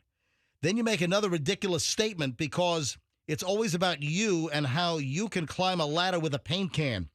I'm here to inform you that climbed up a stepladder to paint a trim piece. I'm reading this verbatim. I don't think English is his first language. Maybe but, not even his second. Yeah. And then he says, I highly doubt you've ever painted anything on your house. And how you can't comprehend how much more difficult it is climbing up a ladder knowing there's possible death at the top. All right. MJ, let me tell you that you should thank your wife for putting up with you for all these years because many can't. That's yeah, you do thank Michelle for that, don't you? That's his most valid point. Yeah. I have to tell you something, MJ. Yesterday, I got just a couple little, DMs that you could tell people were irritated about us talking about whatever they heard, just us talking about the assassination attempt yesterday, right? And then they're kind of like projecting whatever they think our political views are, and they're mad about it. And half the time, they're wrong about whatever our real political views might be. So the point that I want to make is I thought we did a very fair job yesterday of just talking about... Wait a sec. Hold on. Yes. They were complaining about what? We were just doing the facts of what happened. That's what I'm saying to you. All right, so what? Give me specifics. What did people complain about? I had a couple of people mad and accuse you or me of being a certain way or feeling a certain way politically. Well, you two are a certain way. In favor of this candidate or that candidate. There was nothing related to that. Oh my, you know what? Because people are nuts. Yes. People are absolutely crazy. I meant to tell you, I know why you stopped doing your political show, because people just hear whatever they want to hear. We had no political inflection on our discussion yesterday, and we don't do, for that reason, we don't do politics on this show. This is pretty much a politics-free show, but I can't ignore a major news story like this nutcase that tried to take out Trump with an AR-15, a 5.56 at the rally in Pennsylvania. I can't ignore that. Yeah. But we were all fact-driven. There was no opinion really added. It was just the insane events that unfolded on Saturday evening at 6:11 and 30 seconds. You know what's funny? I took it a step further in my head. I'm like, my gosh, I watched everything on CNN, and then I watched it all on Fox. And it was, you're watching it on Saturday, and you're getting a completely different viewpoint from each outlet. CNN is telling you Trump was escorted off stage because there were some popping sounds, and he fell down. And then you're watching Fox, and they're like, did you see the way he was like a superhero, the way he moved his head? You're getting these extreme viewpoints on these. But us here in this room, we were very neutral. Just like right now. Yeah. I just have a couple of follow-ups. The FBI did get into the shooter's phone. So they were able to, I don't know if Apple's being more cooperative. I remember there was a time, there was some big case like... I think they had to go to federal court over releasing information. I think it was like 5 or 7 years ago. Maybe there was some big case where they were trying to get into an iPhone and Apple was just being... we were talking about an important investigation, and I think the owner of the phone might have even been deceased. And the feds, they were trying to get into this phone, and Apple was like shutting them out. So I know it can be very difficult. The Apple FBI encryption dispute. Yeah, what was that? When was that? It was in 2015-16. Yeah, that's about right. They challenged orders by federal courts to release information on phones that were encrypted and the password protected. So the latest on this, the shooter at the Trump rally, the FBI says that it has opened the phone. The FBI announced that they had successfully gained access to the phone belonging to Thomas Crooks, the shooter who opened fire on former President Trump at the Butler, Pennsylvania rally. The FBI has not detailed any of the information contained in the phone. The agency began its investigation into Crooks, blah, blah, blah. There were some other reports that there was nothing significant in the phone. So there's another report. The phone has been opened by the FBI at the FBI lab up in Quantico, Virginia. But there's another report that there's nothing significant to be found on the phone. And now they're going through his computer. So, and the family has been cooperating. So, family of would-be Trump assassin cooperating with FBI and laptop being analyzed at Quantico. The family is helping. The FBI confirmed yesterday afternoon that the laptop of the shooter, 20-year-old Thomas Matthew Crooks, as well as at least one improvised explosive device from his car was being analyzed at the FBI's forensic lab in Quantico, Virginia. The FBI has also found more than a dozen guns at the family's home, etc. Crooks' father purchased that particular AR-15 in 2013, and then it came out, I think we might have mentioned this yesterday, that just like a couple of hours before the shooting, he bought 50 rounds of 5.56 at a local gun store. So just before, he picked up the ammo on the way to try to shoot Trump. It's amazing how little information there is about this guy. 20-year-old guy with no social media. Yeah, graduated high school, worked as a cook at a nursing home. Apparently no accomplices that they found yet. Oh, he made the best Jell-O. It's lemon Jell-O day so with the Cool Whip dollop on top. Oh, we're going to miss him. Salisbury steak is tomorrow for that's lunch. right, Salisbury steak. So listen, everybody at the nursing home, I know we're making a little light of that, but they're all surprised. Nobody is coming forward saying, yep, I saw it coming. I could have predicted it on this guy, other than one of his high school mates said, that he was bullied in high school, maybe bullied relentlessly. Yeah, there's some bullying videos that have come out. There's a big gap between being bullied and then assassinating a former president. Yeah, a video came out of him being bullied. Yeah. Somebody had that video that they released. Hey, what's that company that he's in a commercial for? Is that a BlackRock? What do they do? I don't know. Well, BlackRock is a private equity, an investment firm, BlackRock.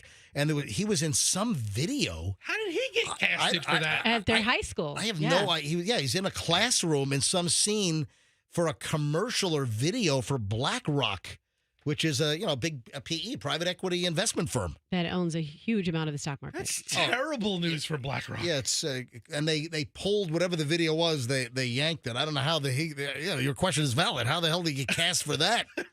Anyway, a couple of the quickies before we move on. Reports that this Thomas Matthew Crooks was spotted on the roof of that building by law enforcement nearly 30 minutes before the assassination attempt. I mean, total colossal failure. I mean, the Secret Service, local law enforcement apparently had that detail. How do you allow anyone on a roof? And then this is insane. There's a report that a local counter sniper team was inside the building. They're in the building down below while the sniper's up on the roof. That was a staging area inside the building for a local law enforcement anti-sniper team. They're in the freaking building while the shooter's up on the roof. What's that noise on the roof? I don't know. Yeah. Oh, my God. We will investigate it. Yeah, we're just having our coffee here. There's something on the roof. Must be a rat. That is nutso. That's pure insanity. A couple of things. How do you not start with a blank slate with the Secret Service? I don't know. Start everything over again. They have to do a full examination on how that vulnerable area, line of sight, 130, 140 yards away, how the hell was he able to be on that roof? And then people were even saying there's someone on the roof. And we played that audio. That to me, that was the most significant audio where people were seeing him like, army crawling on the roof prior to opening fire. That's insane. All right, moving along. A couple of quick local items here. I didn't mention this. I've had this in the pile. I think we might have had this last Friday. But there's an investigation underway. Can you imagine you're a couple of kids and you kind of walk into an abandoned house? We used to do that when I was in high school. We had a place in Virginia Beach. It might have been just over the Chesapeake line. There's this old airfield called Fentress, and it's been described as like this haunted old airfield in Virginia Beach called Fentress. And it's not far from the Dismal Swamp, not far away from southern Virginia Beach. There's a swamp in Virginia named the Dismal Swamp. That's actually North Carolina, but maybe it might. Yeah, there's something called the Dismal Swamp. What an awful name for a piece of land. The Dismal Swamp. Yeah, but there's this old airfield, and it was used, I think, during World War II, called Fentress Airfield. And the reports were it was haunted, and people claimed that there were like ghost airplanes that would take off in the middle of the night. I don't believe any of that crap. But nearby, there were also a bunch of these roads, and there were just these old, like 1910s, 1920s houses that were just falling apart and dilapidated. And we would sometimes go in and just, find old newspapers from 1947 and we'd go into some of these old houses. Just poke around. I know what these kids were doing. This happened over in Highlands County, in Avon Park, lovely part of the state. I've been to Avon Park on multiple occasions. So there's an investigation underway. The kids go into a house. They're playing inside, and they came across a skeleton. Ooh. Zoink, Scoob! I mean, this is like a Scooby-Doo. And then they saw a candelabra floating in midair, and it was the headless specter, I believe. And then the wall of books turned into a secret door. Yeah, they pulled a candlestick on the wall, and the bookcase started spinning around. And then in the darkness, all you had were white eyeballs. Zoink, Scoob! So, man, can you imagine your kids? You're playing in this abandoned house, and hey, look, there's a skeleton. So there's this whole investigation over in Highlands County. And then speaking of bones, you see the lady taking a little swim in the Hillsborough River? No. First of all, who the hell wants to swim in the Hillsborough River? Hillsborough River is not a real swimming river. I don't think of it as that. No. Yeah, well, guess what? I mean, Florida has a bunch of rivers, spring-fed rivers where you can swim in them, but I never really thought about swimming in the Hillsborough. I mean, it looks so inviting when it gets dyed green. Kind of want to dive in, but Rachel Thompson, or it might be Rochelle. It's R-A-C-H, and E with an accent, L. Yeah, she apparently occasionally swims in her backyard in the Hillsborough River. I mean, I guess if it's in your backyard, maybe she might be reconsidering that because had a gator clamp down on her leg and break a bone and like deep lacerations. Did she jump on its head? Yeah, she says she knows there are gators in there, and she takes a good look and a gander to make sure that there are no gators around. She knows they're there. In fact, I think she said, "Oh yeah, the gators are always there. I just make sure they're not around when I want to go for a swim." Yeah, because when they want to swim close to you, they can't do that in just 5 seconds flat. Be right up on you. So she lives along the Hillsborough River, and she's been taking these little swims off her dock since she moved into her home. That might be coming to an end because she was chomped on. She's lucky that she still has a leg. It snapped a bone in her leg. The gator bite was that packed with PSI that it snapped a bone, and she had like deep gator teeth bites. I mean, she's lucky that she's all bandaged up. She's lucky her leg wasn't chewed off by a wily gator. I saw this head appear in the dark from nowhere. It was next to my leg. Yeah, the alligator bit down. I was hunted. I truly was this guy's prey. Yeah. This is a Channel 8 interview that she did. I mean, the gator obviously thought she was something else. Yeah, she's bleeding. Her leg is snapped from the gator bite. She managed to pull herself up onto her dock and then drag herself to shore and then summoned for help, and a friend took her to the hospital. She had emergency surgery. Why the hell didn't you call 911? Hey, get in the car. I'll drive you to TGH or St. Joe's or wherever the hell she went. Let's go. It's right around the corner. Yeah, Let's go. You know what? We'll just go to the 24-hour emergency care on the corner. I mean, if she would have floated the river, she would have eventually gotten to Tampa General. We'll go to Band-Aid. There you go. We'll go to Band-Aid now. It's right on the corner of MLK and Armenia. I mean, imagine. Have you seen Band-Aid now? Yeah, Band-Aid now.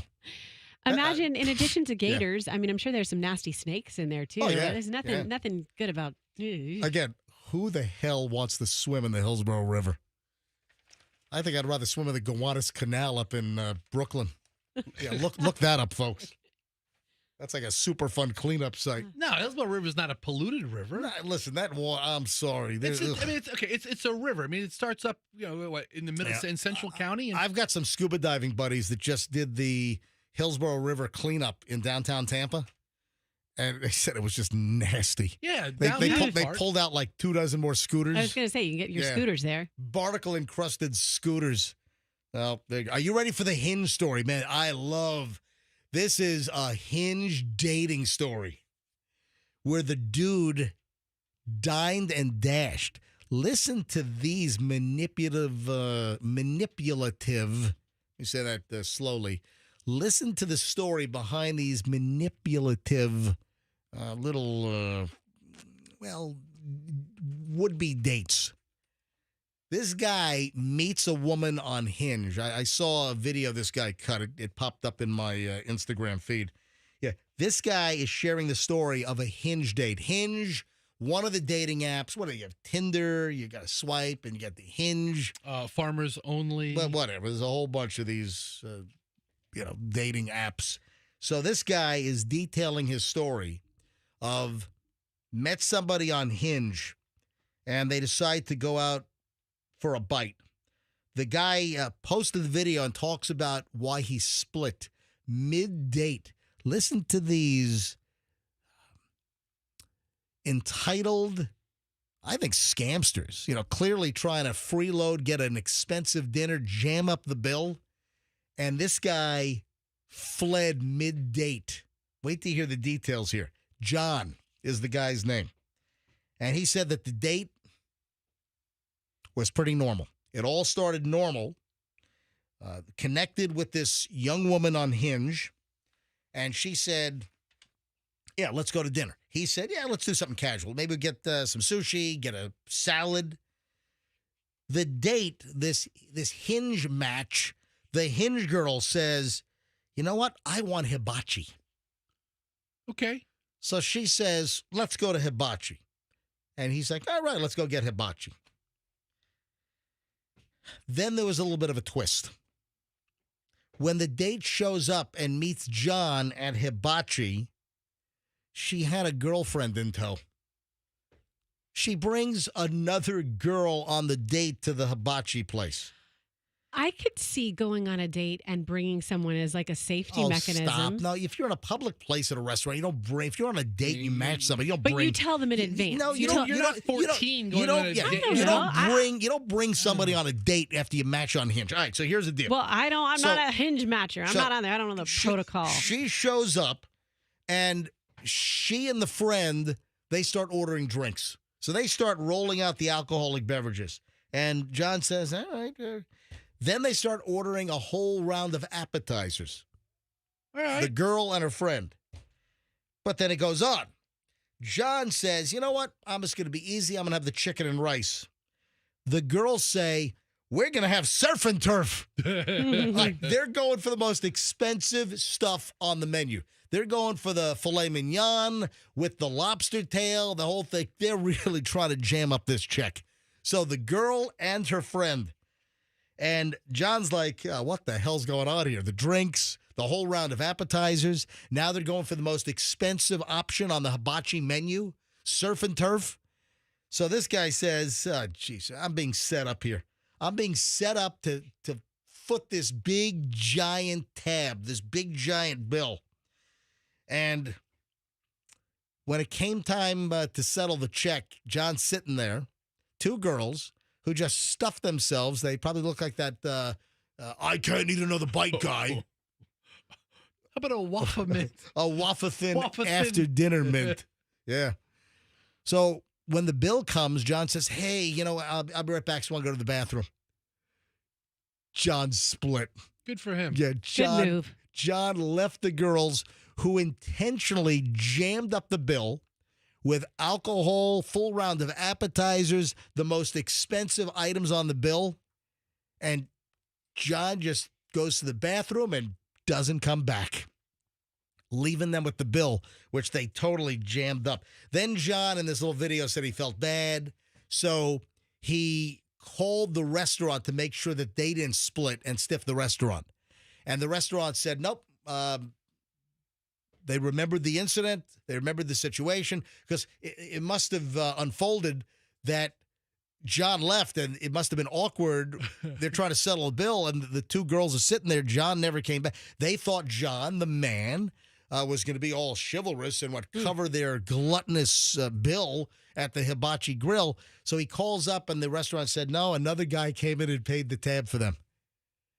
So they didn't even pay the tab. They called someone else, some other guy. And I'm guessing, what is this, a racket?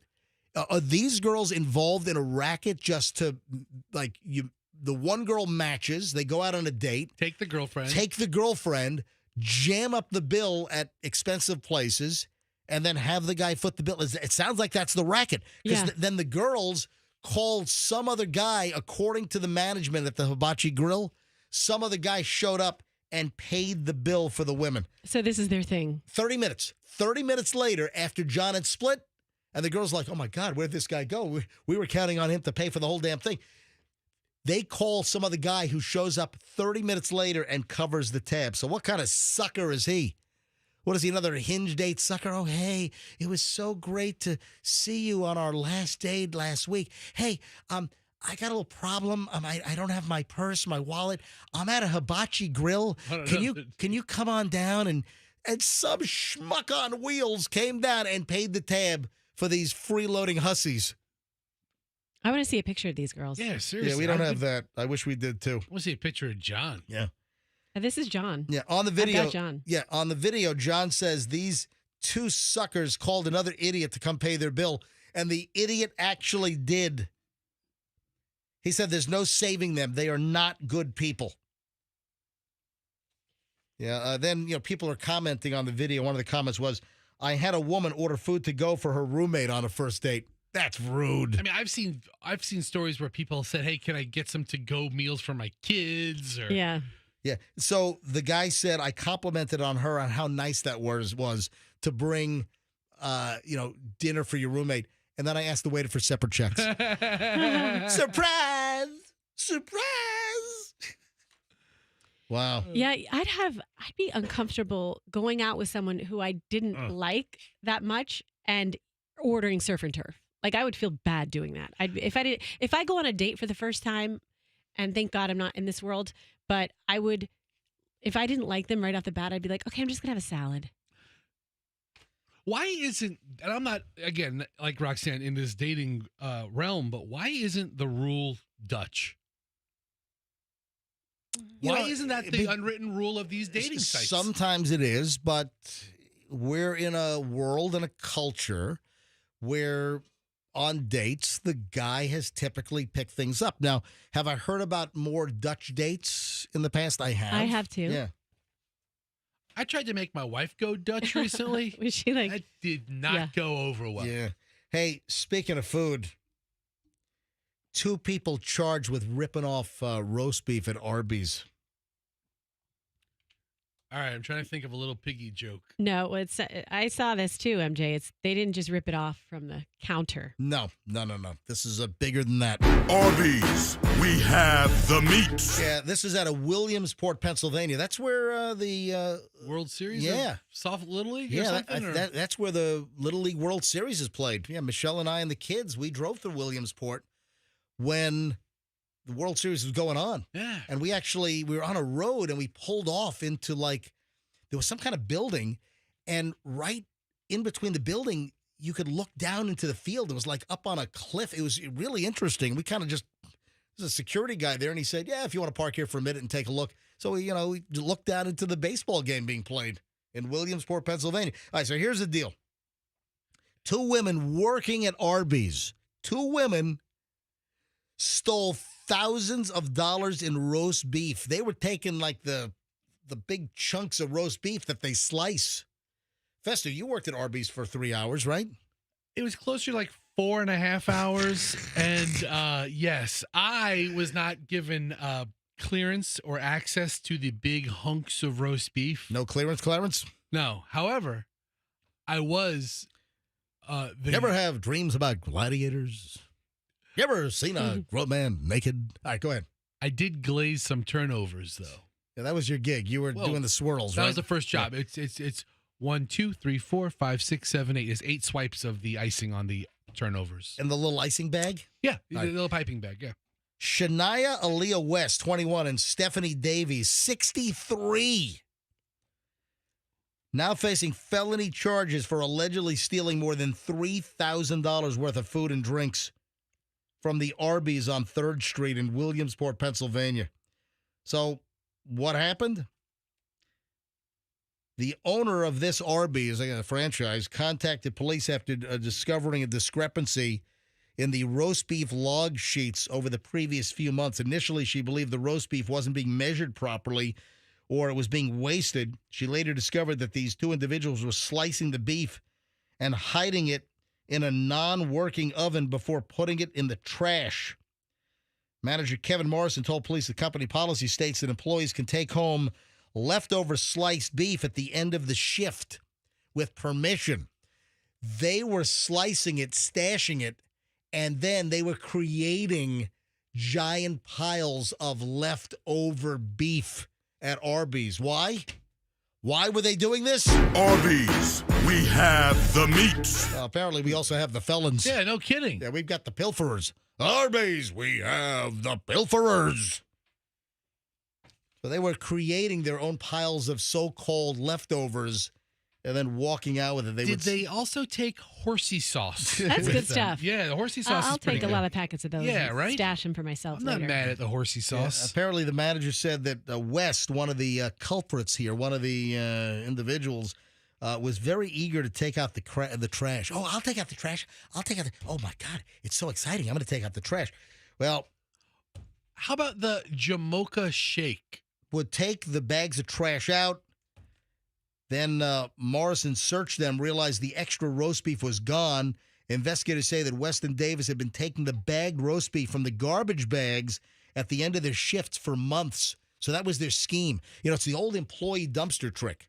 And that's been happening for what? Clothing stores, cosmetic? Everywhere. All kinds of deals with scamsters that are employees have happened for a long time. It's the old dumpster trick where you take out the trash, you're taking the boxes out, and you got all kinds of merchandise all stuck in these boxes. You're taking out the trash, you put it in the dumpster, and then after closing time, you come back later at night, and you go back to the dumpster, and you just grab the box that you conveniently loaded up, with all kinds of merchandise, and then you go pick it up. That's one of the oldest tricks around for employee theft is the old take out the trash dumpster trick. Exactly. I don't know if they call it the old dumpster trick, but that's what it is. It's the old dumpster trick. Yep.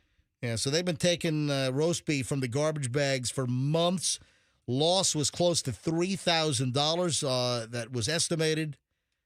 They also had taken 143 drinks, 16 other food items, 49 other things. So the total amount, about $3,500. They must really like that roast beef. Yeah. Each are charged with felony theft and conspiracy to commit theft. I mean, they get home and the kids were having roast beef again for dinner. Yeah, absolutely. Arby's, we have the meat. That was the Roxanne national anthem, Arby's super mix. You played two things at one time. It's all right. I hit a Arby's, we have the meat. Sorry. Roxanne has the meats too. Did they steal any? She's got the meat sweats. Did they steal any bags of cheddar sauce? No, I don't see any. Well, there are other items, so maybe the cheddar sauce might have been included in the other items. You are not going to believe this. This is unbelievable. And apparently it is accurate, and folks are saying, yes, this is true. That bad Barbie girl, the Cash Me Outside girl. Yeah. Catch me outside. How about that? Yeah, remember? Catch me outside. How about that? Yeah. How could we forget? Oh, my. So why did we have her in the news last week? She posted photographs on her social media of right. her getting her ass kicked. That's right, by an abusive boyfriend. Yes. Yeah, that's right. So we talked about the Cash Me Outside girl. She became famous years ago when she was like, 13 years old or 14 years old. She was on Dr. Phil, and she became known as the Cash Me Outside girl. Catch me outside. How about that? You're not going to believe what kind of money she's raking in on OnlyFans. Oh, now, yeah. Now, we've talked about this. This has come up. Not only we brought it up with the story last week about this abusive boyfriend video that was released, but there were also rumblings. I know we've mentioned this in the last maybe 2 years that she is making a fortune on OnlyFans. This trashy, her and her mother, who had all these problems that led them on the Dr. Phil show. Phil. They're best friends now. Mama's living the life. Yeah, I bet. Well, wait till you hear these numbers. This is going to blow your socks off. Catch me outside. How about that? This bad Barbie, that's what she goes by. And she's 19 years old. It's bad. I'm sorry, bad baby. Sorry. It's BHAD baby, BHABIE. Thanks for the correction. You're welcome. Bad baby. She's made $57 million on OnlyFans. Oh, my God. Are you freaking kidding me? Oh, my God. What the hell? I'm barely scraping by. I'm busting my butt in radio for 42 years. Listen, you should start selling I'm feet busting pics. my hump for every freaking dollar I make trying to put food on the table. Let me get out that violin for you. And this woman, this bad baby, is made $57 million. Wow. On it. And I got one of the account statements. So And it's legit. apparently, people are saying that it's legit. Over the weekend, she posted her OnlyFans all-time earnings statement dating back to 2021. So she posted this. This is her OnlyFans account statement that has a breakdown of the dollar amounts. This was over the weekend.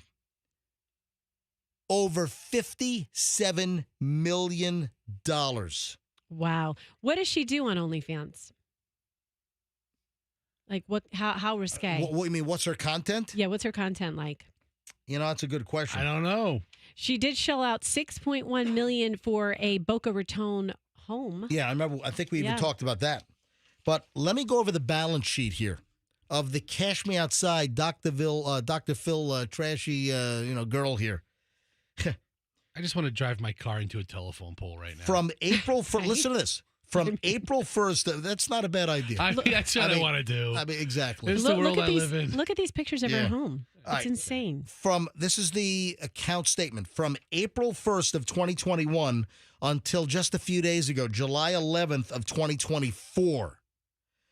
Subscriptions. She's hauled in $24,001,777.86 cents in subscription money. $24,001,777.86. That was for subscriptions. 24 mil. Then tips.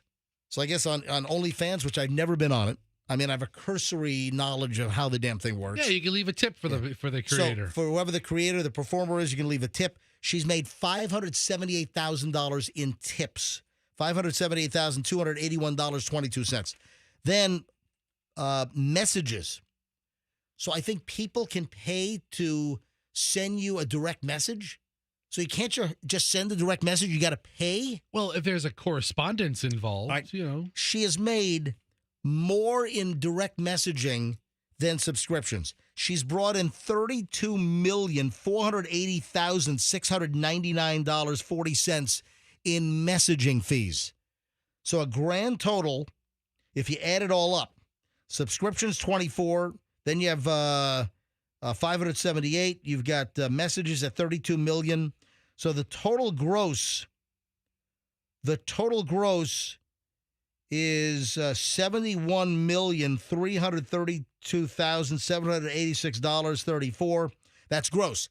The net proceeds to her is the $57,060,758.48.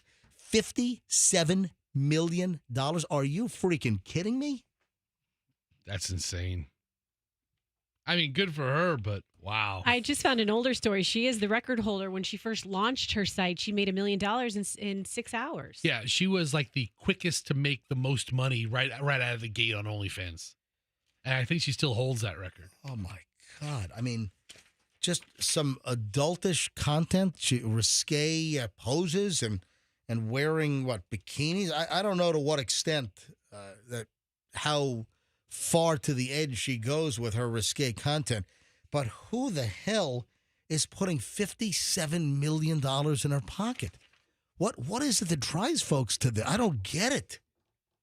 I've never been on OnlyFans. Like I said, I've got a cursory knowledge of how the site works. I get it. You got these content creators, men and women and couples or whatever, and people sign up, and I guess there are all kinds of ways to separate you from your money, like having to pay for direct message engagement. I would guess, this is just a logical assumption, I think, that OnlyFans, the customers are largely men, right? Would you imagine that? I would say you're probably right, yeah. I would think so. Yeah. OnlyFans customer base, men. Jeez. And then you got the Hawk Tour girl. Was she opening up an OnlyFans? No, she's doing appearances now and raking in the money, talking about her. One move in bed that makes a man go crazy every time. Oh, you gotta give him that huck too and spit on that thing. Jeez, Huck too. Yeah, guess what? Guess what she's making for an appearance now? She's charging $20,000 to like show up at a bar, a club, or whatever. Of course she is. Good for Oh her. my God. Hawk Tour girl, Haley Welch from Nashville, Tennessee. The little man on the street video that went viral. Some guy walking around creating content, stuck a mic in her head, and a camera pointed at her face. And the next thing she knows, she's this viral Hawk Tour girl sensation. Huck too. And now she signed with the management company, The Penthouse, and they're helping her book appearances that are earning her $20,000 a pop. Listen, I mean, if you advertised your club with Huck to a girl gonna be there. Yeah, I go back to my radio days, and I'd show up at a car dealer parking lot on a Saturday making, $200. And she's making $20,000 for an appearance. If you would have only thought about spitting on things back then. Jeez. These are some interesting OnlyFans stats if you want to know.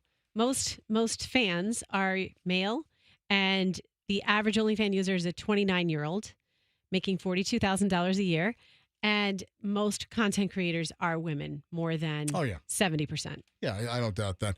Hey, I don't know if we're going to do it today. It might be a little too late. I kind of let the clock get away from me. But I brought in a bag of some produce here. Okay. All right, I'm going to hold this up to MJTV. Do you have any idea what those are? Yeah, that's not produce. Is that the test for me and Fester? Did That's you say not there was produce. This is produce. Okay, I know exactly what that is. This is produce. What are they like? Dude, this I'm holding up. All right, it's a vegetable. Yeah, can I say what they are? I always think produce is fruit. What do you think? What are you talking about? Produce is fruit and vegetables. Is that a Carolina Reaper? No, this is a habanero. A habanero? This is just your standard habanero. Okay. Great. Why did I go to Publix yesterday? And guess what? You know how much money I have in these habaneros? I've got 2 habanero peppers. They're orange. I'm holding them up to MJTV right now. If you're watching MJTV, woo, I don't want to put these in my eyes. That won't be pleasant. All right. So I'm holding up 2 habanero orange peppers. You know how much money I have in these? What do you think? $1.25? No, you're way over. You just failed. You just failed. Yeah, you just failed. These 2 peppers were 40 cents. Okay. Both of them were 40 cents. Yeah, I mean, peppers aren't terribly expensive. That's the bargain of the week at Publix. 40 cents for 2 habaneros. You have to eat habaneros, though. So why did I bring in habanero peppers? I don't know why. I want to do a test with you guys. I had another one of these little videos pop up in my doom scroll on Instagram. There's a guy on there saying that research has shown that if you slice habanero pepper and shove it up each nostril, it increases your memory. So, yeah, you go through a whole list of words and you do a test. Like how many words can you remember? Like dog, man, camera, TV. Listen, whatever it was. You stick a pepper in my nose, I'll tell you right now, I'll remember 2 words. And the first one starts with F. Oh, bleep you? Yeah, okay. So you take your peppers right now. So did I spend 40 cents on these peppers for nothing? Are you telling me that nothing's going to come out of this? Maybe you can make yourself a nice chili this evening or something and dice it and slice and put them in there. Come on, guys. So yeah, I want to slice these peppers. Yeah.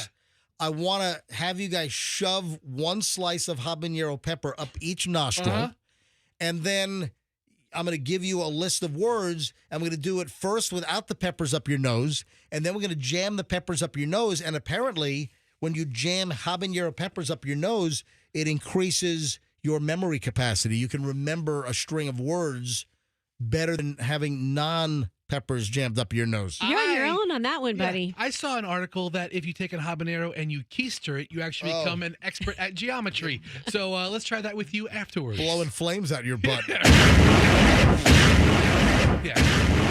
It's like House of the Dragon. What's that? House of the Butthole. I'll take the habaneros, man. I mean, I'll make a chili out of them, but I'm not going to stick them anywhere. Come on, Rhaenyra. Hey, come on. So you guys are out? We're out. That's a hard pass. Oh, Michelle thought this was great. Hang on a minute. Michelle thought this was great. Yeah.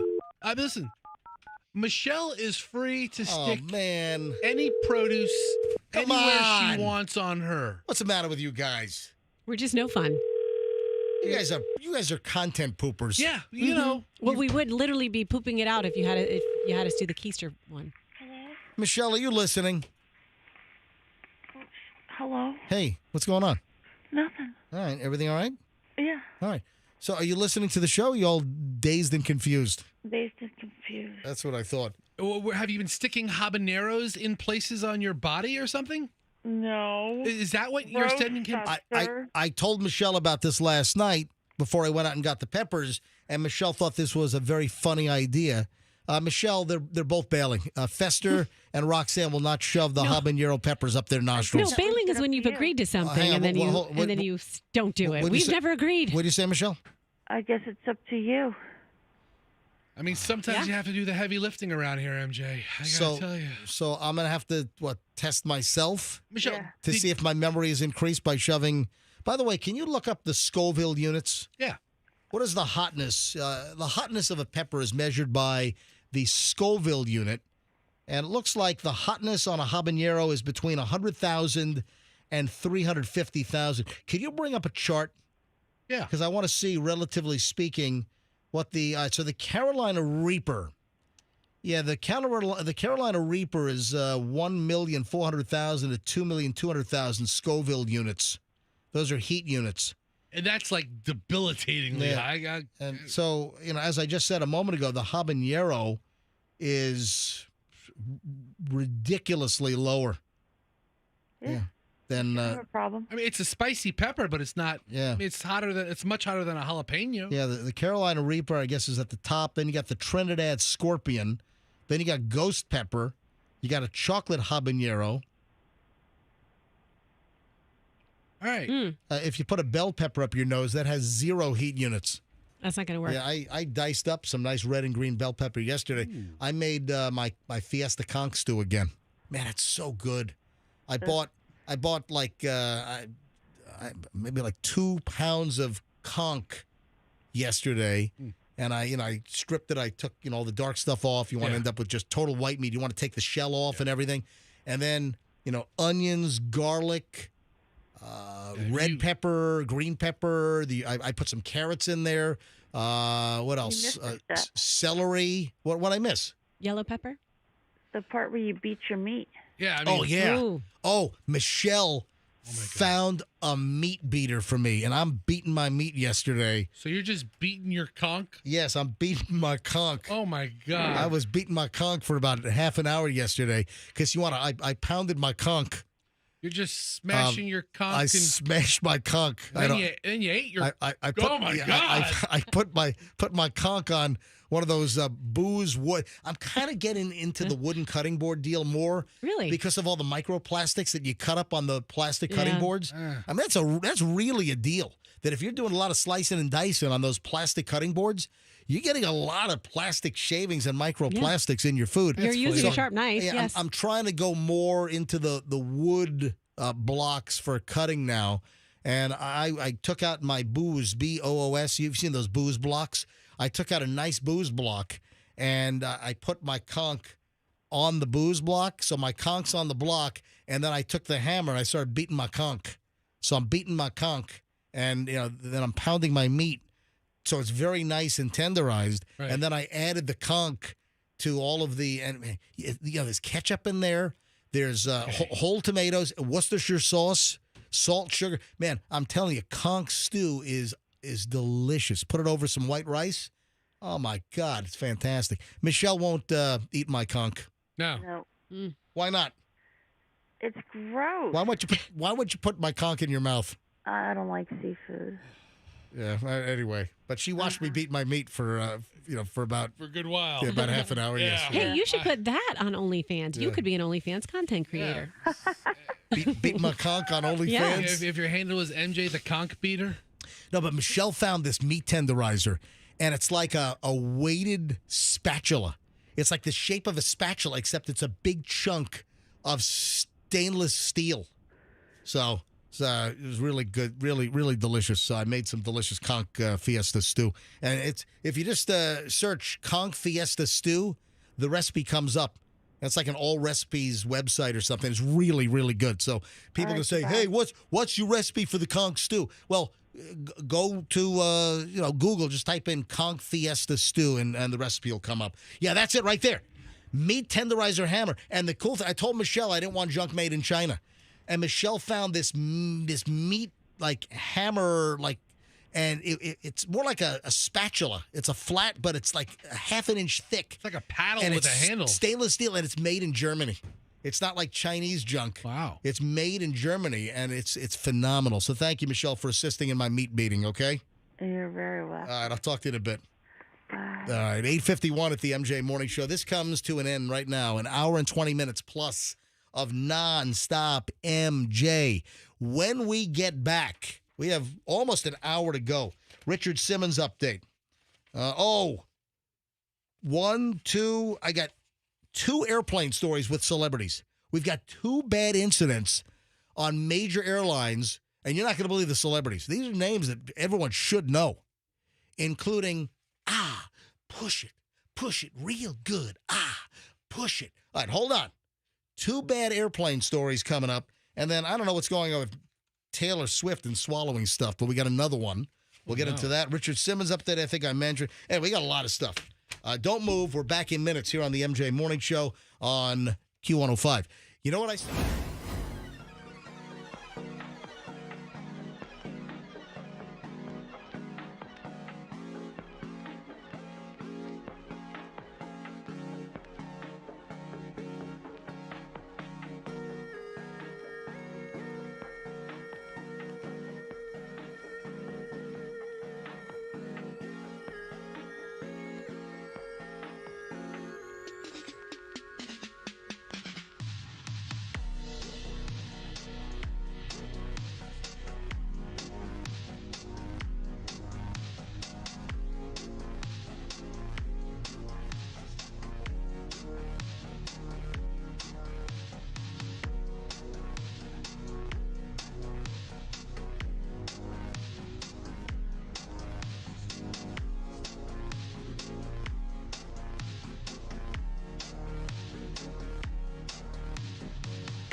What did you just buy on Amazon Prime Day?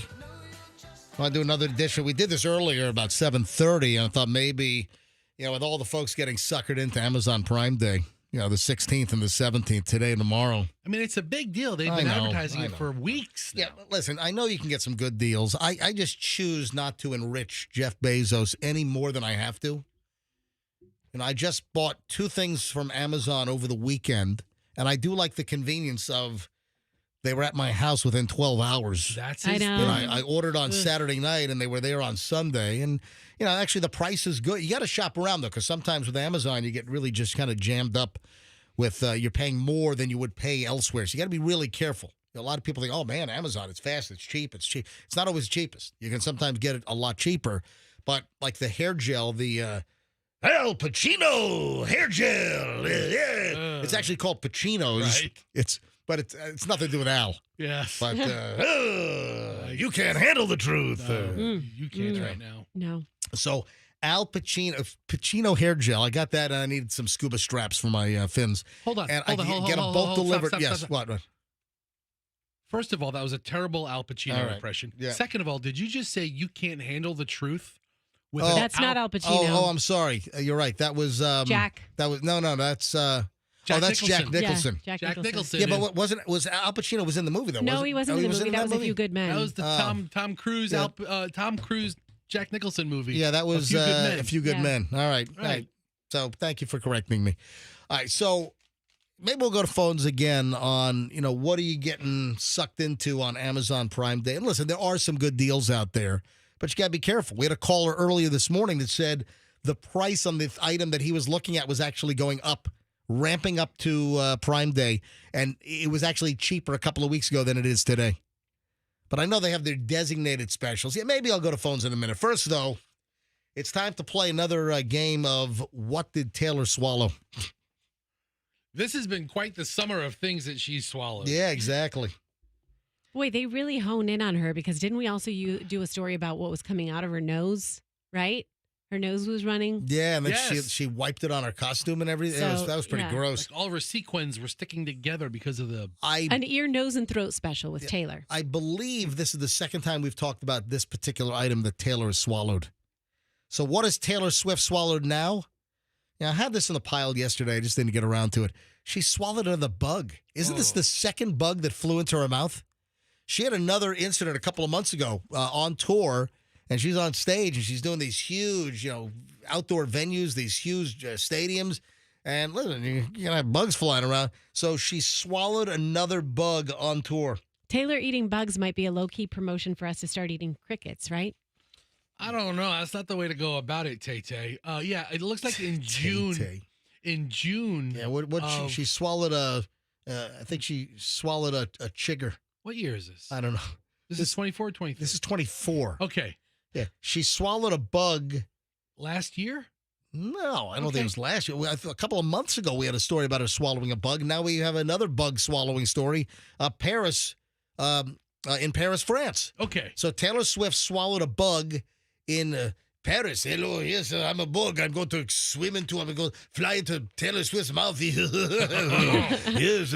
Mademoiselle Taylor? Yes, she had a croissant in her mouth earlier, and now she'll have a Parisian bug in her mouth. And then I'm going to go to the Eiffel Tower. Yeah. Here's a video of Taylor in Chicago a year ago swallowing a bug while she's on stage. Maybe it was. I can't believe it's been a year.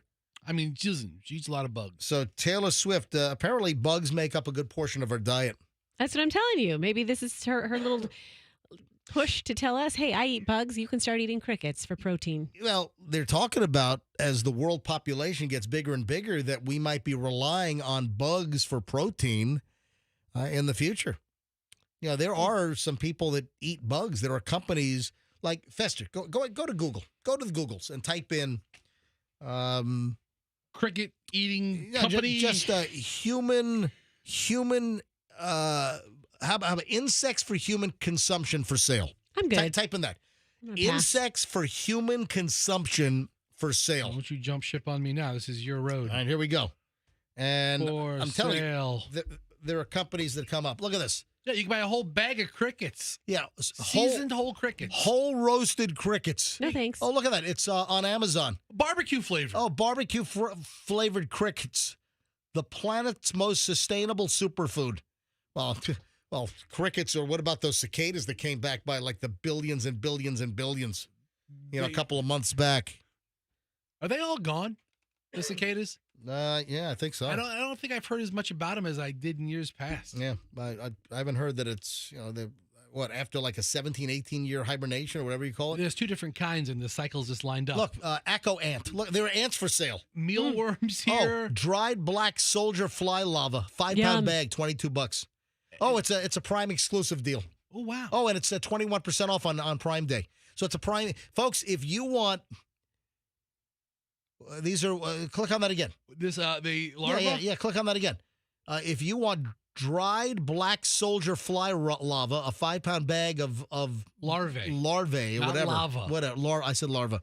If you want that, this is a treat for chickens. I'm sorry. No, that's not for you. That's for chickens. I typed human consumption. It came up. Look, it's a Prime Day item. I'm sure a person 21% off on Amazon Prime Day. A person can eat them. No, but seriously, there are companies that specialize in insects for human consumption, like the crickets. And then what about, go to the first one. Go to Acco ant. They're right there. Acco ant. Edible. Oh, I'm sorry. What? That's a tarantula. I'm sorry. It was a small little picture. It's Eco Eat. It's not Acco ant. It's Eco, ECOEAT, edible tarantula. Is it a real tarantula? Dehydrated zebra tarantula. And you just throw them in like your soup or something, reconstitute them, and eat them? Yeah, you just instead of a meatball, you put that on top of your pasta, on top of your spaghetti marinara. Wow. All right, so Taylor Swift is swallowing bugs again, this time in Paris. Now we move on to 2 airplane incidents.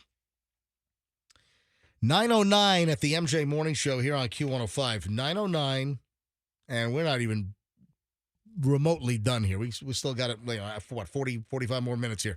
All right, we have 2 airplane incidents involving celebrity. The first one involves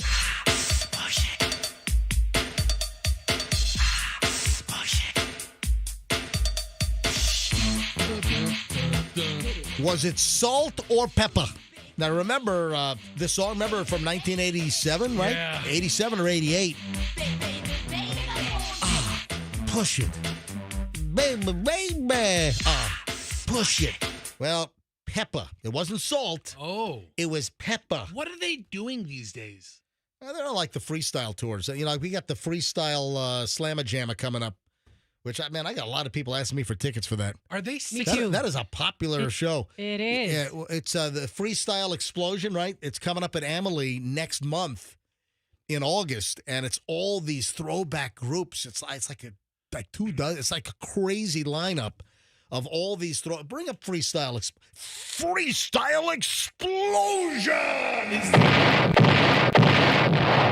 Hey, Fester, bring up the lineup for Freestyle Explosion. August 10th at Amelie Arena. Freestyle Explosion. Yeah, this is... Let me turn the reverb off. Looks like Stevie B, Expose, Lisa. Yeah, this is good stuff. Lisa and Cult Jam. Will to Power. TKA K7. Was K7 Come Baby, Come Baby, Baby, Baby? Remember that song? Oh, yeah, I like that song. I think it was K7. Mm-hmm. Keep going. Just keep scrolling. George Lamond, Sweet Sensation. Okay. This is a good show. No wonder people are asking you for tickets. A lot of tickets go on sale March 22nd. That happened. I think there are tickets still available. But I've got like a handful of people. This is the most I've had ask me for free tickets for concerts. Is for the Freestyle Explosion. Yeah, Salt and Pepper's not on this tour. Unfortunately. All right, so what happened with Pepper from Salt and Pepper? She was kicked off a Southwest flight. Oh, you had to handle. Yeah, I've got 2 celebrities with airplane incidents. Pepper from Salt and Pepper. Was she like, hey, hands off. I'm Pepper. She broke into this song and said, do you know who I am? Push me off the airplane. Yeah, push me off the airplane real good. Yeah, so she ended up with nothing, and now she's exploring a lawsuit. Sandra Pepper Denton, our sales manager, Ken Denton's sister. Very few people know this. Sandra Pepper Denton was left stranded in Vegas after a Southwest Airlines crew deemed her a safety risk on the flight. Yeah, she told TMZ Hip Hop that she was on a flight from Las Vegas to Nashville for a meeting because she's apparently launching a new country career. She takes the flight directly because it's a direct flight, no stop.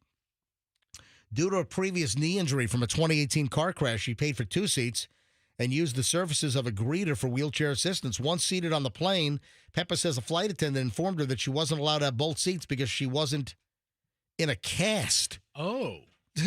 But she paid for 2 seats. And she also had the concierge service take her. Yeah, in a wheelchair. Right. Yeah. So she was wearing a knee brace. Nope, knee brace doesn't count. Nope. You got to be in a big old, like, Naked Gun 33 1/3 body cast like OJ or something. Did she say, I'm Peppa from Push It? There was some back and forth. The flight attendant allowed Peppa to keep the 2 seats she paid for. Shortly after, a man arrived and asked Peppa to give him the second seat, claiming that he was headed to a funeral. This story's got a little bit of everything. While explaining to the passenger the extra seat was because of her injury, the passenger began arguing that she should give up her seat because he wanted it. Peppa told TMZ that she asked the man if he would swear he was truly going to a funeral, and he refused. What? Oh, so he was pulling the old funeral? What? The guy couldn't find another seat on Southwest? Yeah. My God. And obviously, The they should have he should have been able to find another seat because she paid for those for 2 seats. Yeah, and it's a 737 since it's Southwest. I got to believe that it was a middle seat also.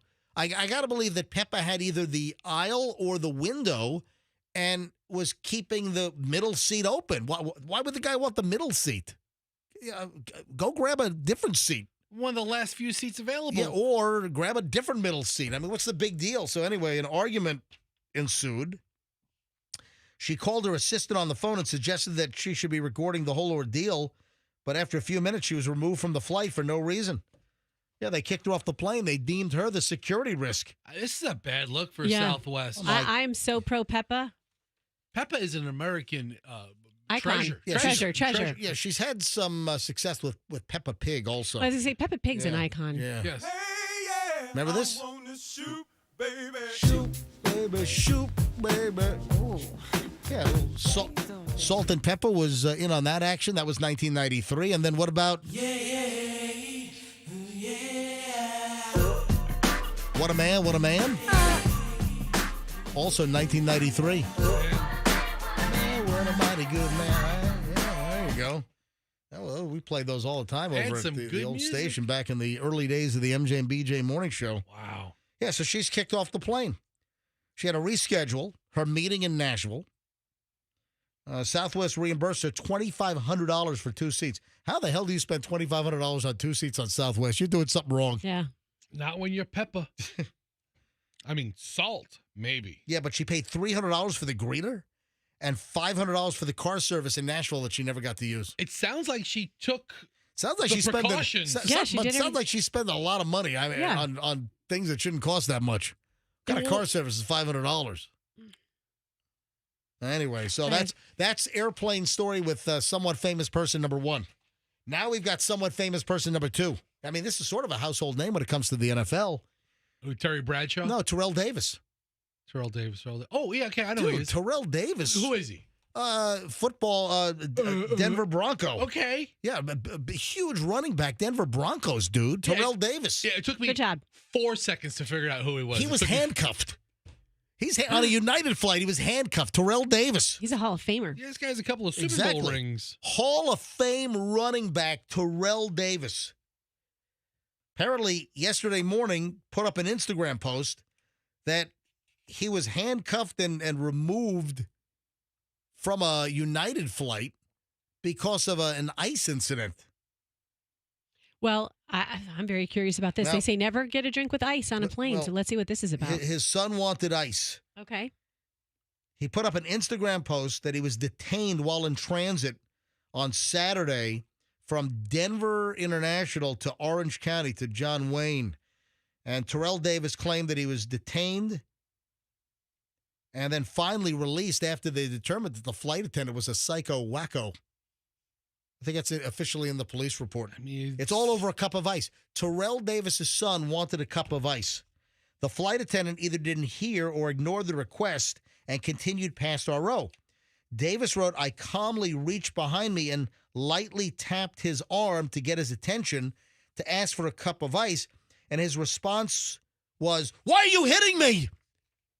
So the Okay. flight attendant freaked out, like totally overreacted. Davis added that after the plane landed, he was placed in handcuffs, surrounded by FBI in front of his wife and family. Ultimately, the 51-year-old, former running back, Hall of Famer, Denver Broncos, was questioned by officials, and they determined that the attendant was inaccurate in his accusations. So what happens to him? Well, I'm going to tell you. So Davis is not very happy with what United Airlines is saying at this point. He says, "I have yet to hear anything from United Airlines. The traumatizing experience of my two sons, Yeah, that's awful. my daughter, my wife, watching me be placed in handcuffs without due process or any explanation cannot be undone. I refuse to stand by without speaking out on this disgusting display of injustice and deplorable treatment by United Airlines." Davis concluded his post by insisting that a thorough and proper investigation into the flight attendant needs to be pursued. He was, big force on the Broncos, 98, 99. I mean, Yeah, he won the 2 Super Bowls with them. he had a big career. Played with old John Elway, old horseface. Anyway, United is saying that the flight attendant has been removed from service. So that's what United is doing about it. As of when I saw the story yesterday, Monday, United had not reached out to Terrell, but we're now hearing that United has removed the flight attendant from the line pending investigation. But it sounds like a complete out-of-control overreaction. It's like you bump into somebody and then they do a whole fall and they're splayed out and, oh, my God, my back. And, I mean, come on, you like tap them or whatever and then they do like this whole big fake fall. Like a flop. Yeah, what's that? The Fosbury flop?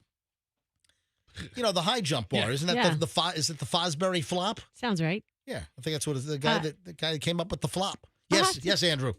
We see security footage of places all over the world. How come there are no security cameras on airplanes? Yeah, we only see cell phone footage. No, that's true. Yeah, good point. I think it's for the airline's protection. But the flight attendant went nuts. Hey, we were on a United flight. We had a United flight where the flight attendant spazzed out. I told the story. Michelle, hang on a minute. Get Michelle on twice in one day. I'm calling Michelle. She's probably back asleep. But she does work all day. She's not just, watching The Price is Right and soap operas and eating pretzel sticks. Hey, do you remember the flight attendant on United that freaked out when you had your Marcona almonds on a napkin? Yes. I mean, did she not go bat crap crazy? Yes. Do you remember what she was saying? No, just that you have to put those nuts away because she's allergic. No, but try to emulate her tone and the way. I can't remember. But she's like, you can't have those. You have to put them away. She's like, oh my God, I'm allergic. You can't have nuts. I'm like, They're wild. I mean, it was crazy. Yeah. And they weren't even like they were Marcona almonds. They weren't peanuts. She's like, I've got a peanut allergy. I mean, whatever it was, she's allergic. And nobody said a thing. There was no announcement. Hey, ladies and gentlemen, we have a flight attendant that's allergic to tree nuts or whatever kind of nut. Sometimes you feel like a nut, sometimes you don't. And the flight attendant freaked out. It's like, what is the matter with you? Man, I hope I don't have a water landing because you're going to be a basket case. All right. So another flight attendant later on came up and apologized. Said, yeah, she's a little touched in the head. What is it with United? I don't know. And then they broke that guy's guitar. Yeah. I like it. Listen, I have a decent time on United. It's I don't fly United. What is that? I don't know. Is that your computer? Maybe. So I have I don't fly United that much. I think Michelle flies United the most in the family, but I don't think I've ever had a really bad incident on a United other than the psycho flight attendant with Michelle's nuts. Yeah. I had a gate agent issue when I was going to Italy. Did I tell you about that? I got into it a little bit with a gate agent. No, and listen, I know some United gate agents that are as pleasant as can be. There's a United agent that I've known for years and was from Tampa Bay, moved out to Denver, and then I think she's back, with United in Tampa Bay. So I've always had good luck on United. But good morning to Kathy.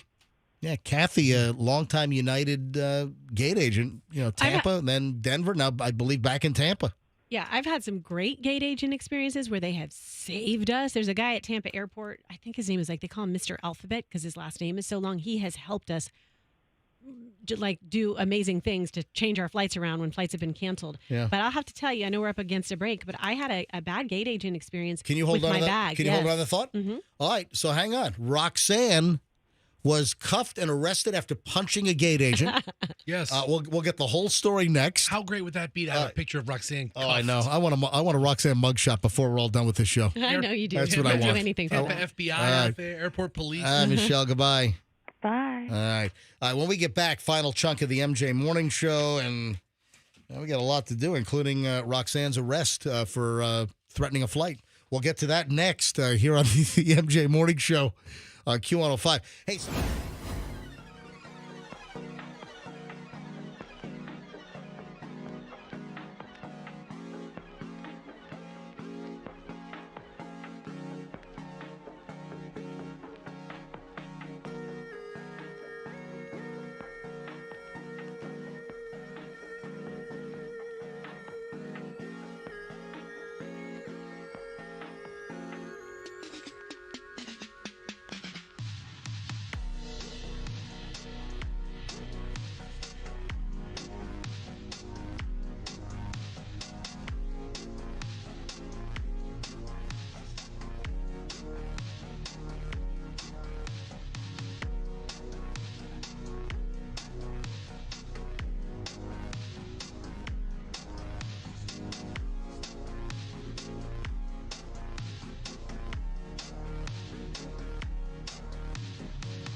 Maybe ask our audience to select our rejoiner music. You know, when we don't play a song coming out of a commercial break, you know, that occasional song, I think I'm going to ask the audience, you select the rejoiner music. Do you prefer something soothing and classical and just a pure masterpiece like Italian composer Boccherini? Or would you prefer something dramatically more obnoxious? That whole deal? Of course. Yeah. All right, Roxanne, you got to tell me about your arrested development situation or whatever. All right, quickly, though, I mentioned Kathy from United Airlines, that she's a wonderful gate agent that I've experienced over the years. Tampa Bay, then out to Denver for some years, and now back with United in Tampa Bay. And I'm just recognizing, I've always had good. I don't think I've had a bad experience on United, except for one psycho flight attendant and her nut allergy. That was a pretty dramatic incident. But that was like the only thing that ever happened bad on United. And typically my experience has been very good. And so Kathy, Tampa International, United customer service.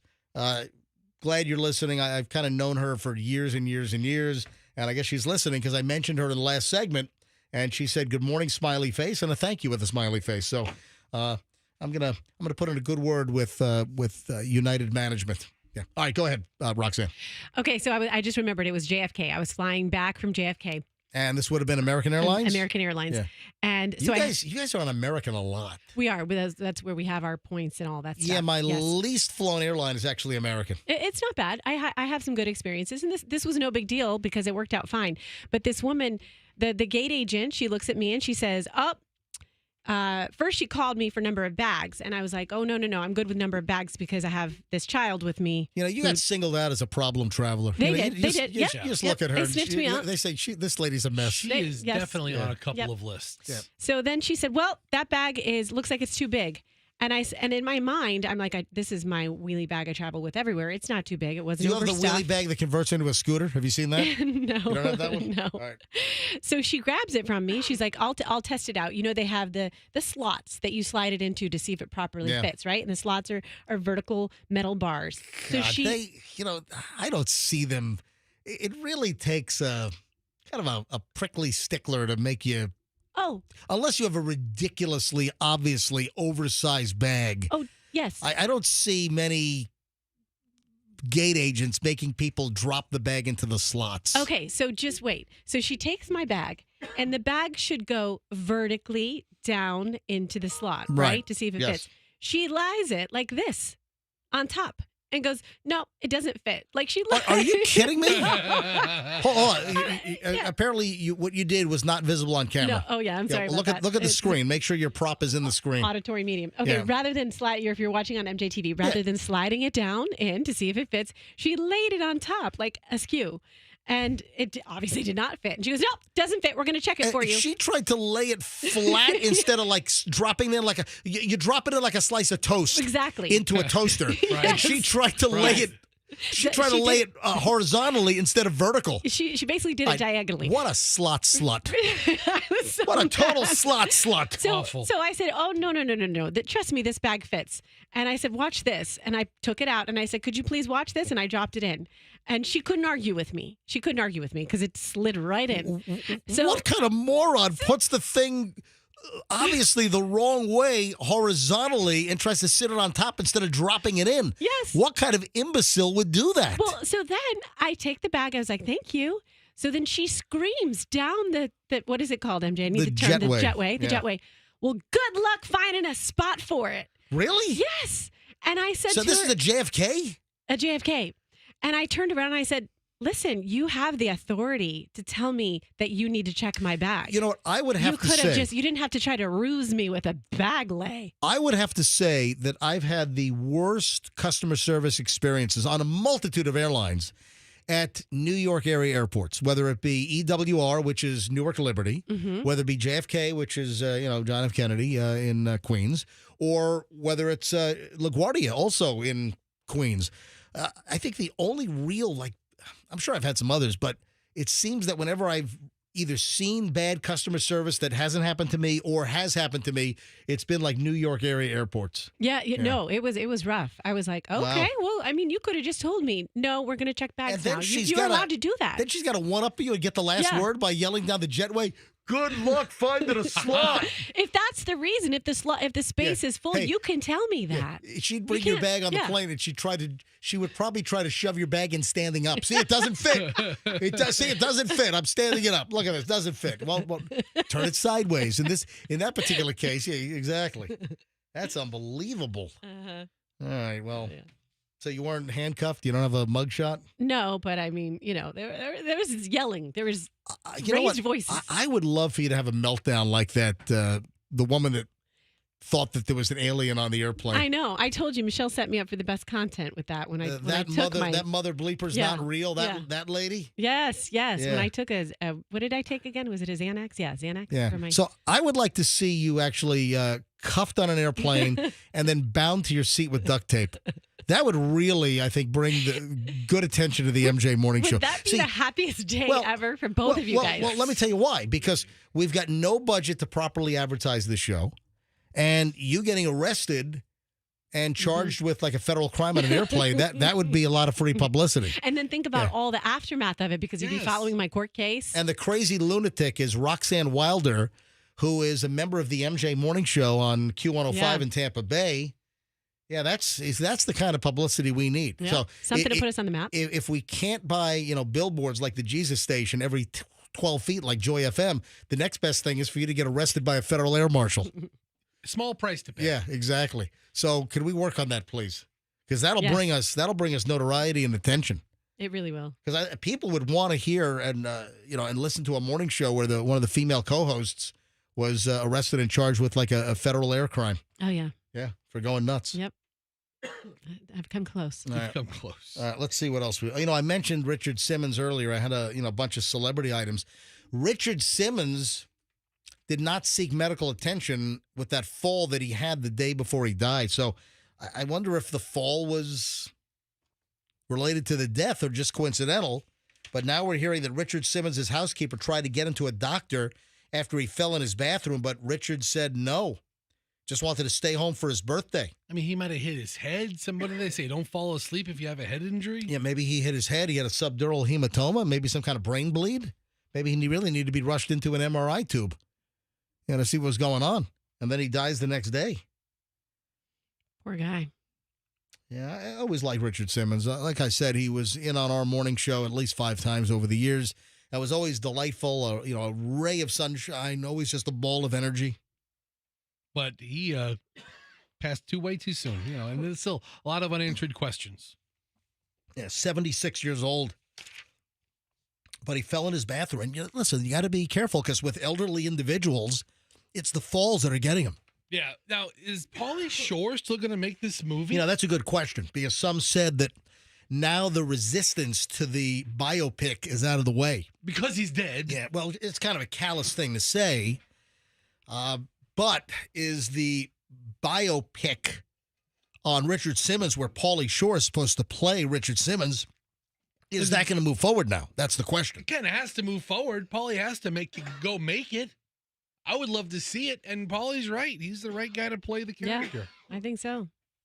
I just swallowed wrong. You okay over there? Yeah, Did you swallow a bug? You want a glass of water or something? No, I'm fine. You want some scotch? No, I was like, I was just swallowing and just went the wrong way. All right.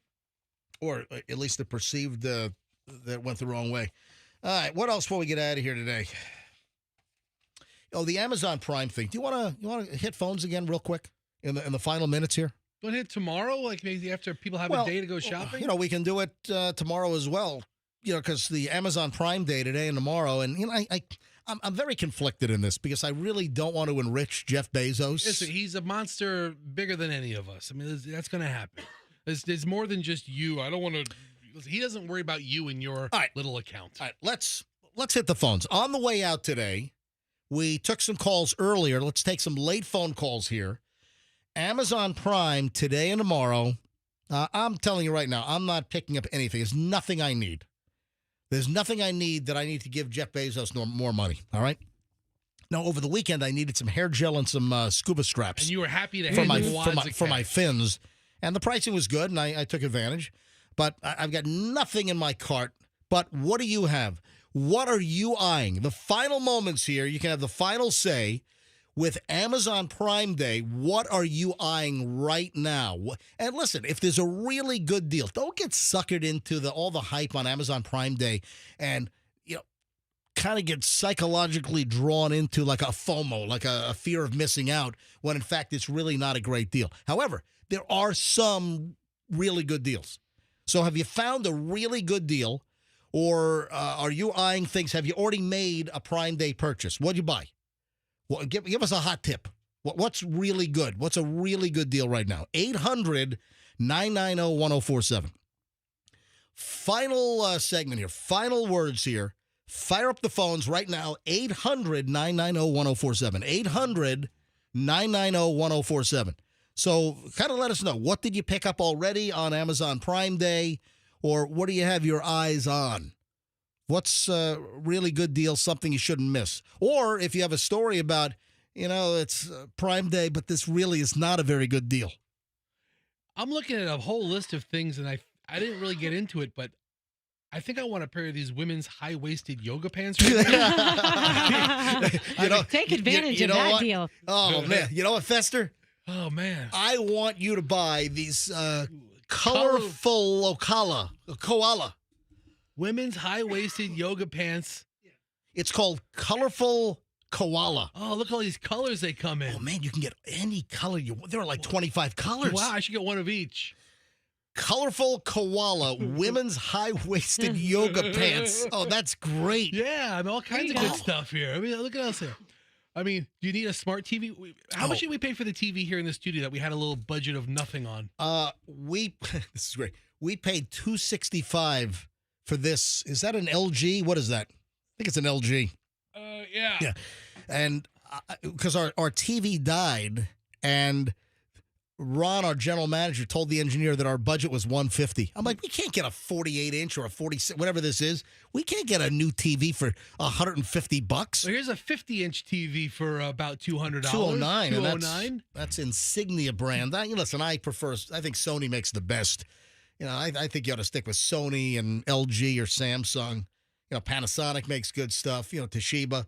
But, I'm not into the really off-brand stuff. You want to get a Ring video doorbell for the morning show office? Yeah, that's what we need. Hi, it's MJ. Good morning. Samantha in Lithia. Hi there, Samantha. Hi, MJ. How are you? Doing well. Samantha, have you been sucked into Amazon Prime Day 1 yet? Yeah. I got up this morning really early to get on there and see what they had. And then I found out that Walmart will beat any price on Amazon. So why not just go to Walmart and not give Bezos all that money? Oh, yeah, look at that. Yes, give the Waltons the money. So on Prime Day, the store will beat any Amazon price that's online? Yeah.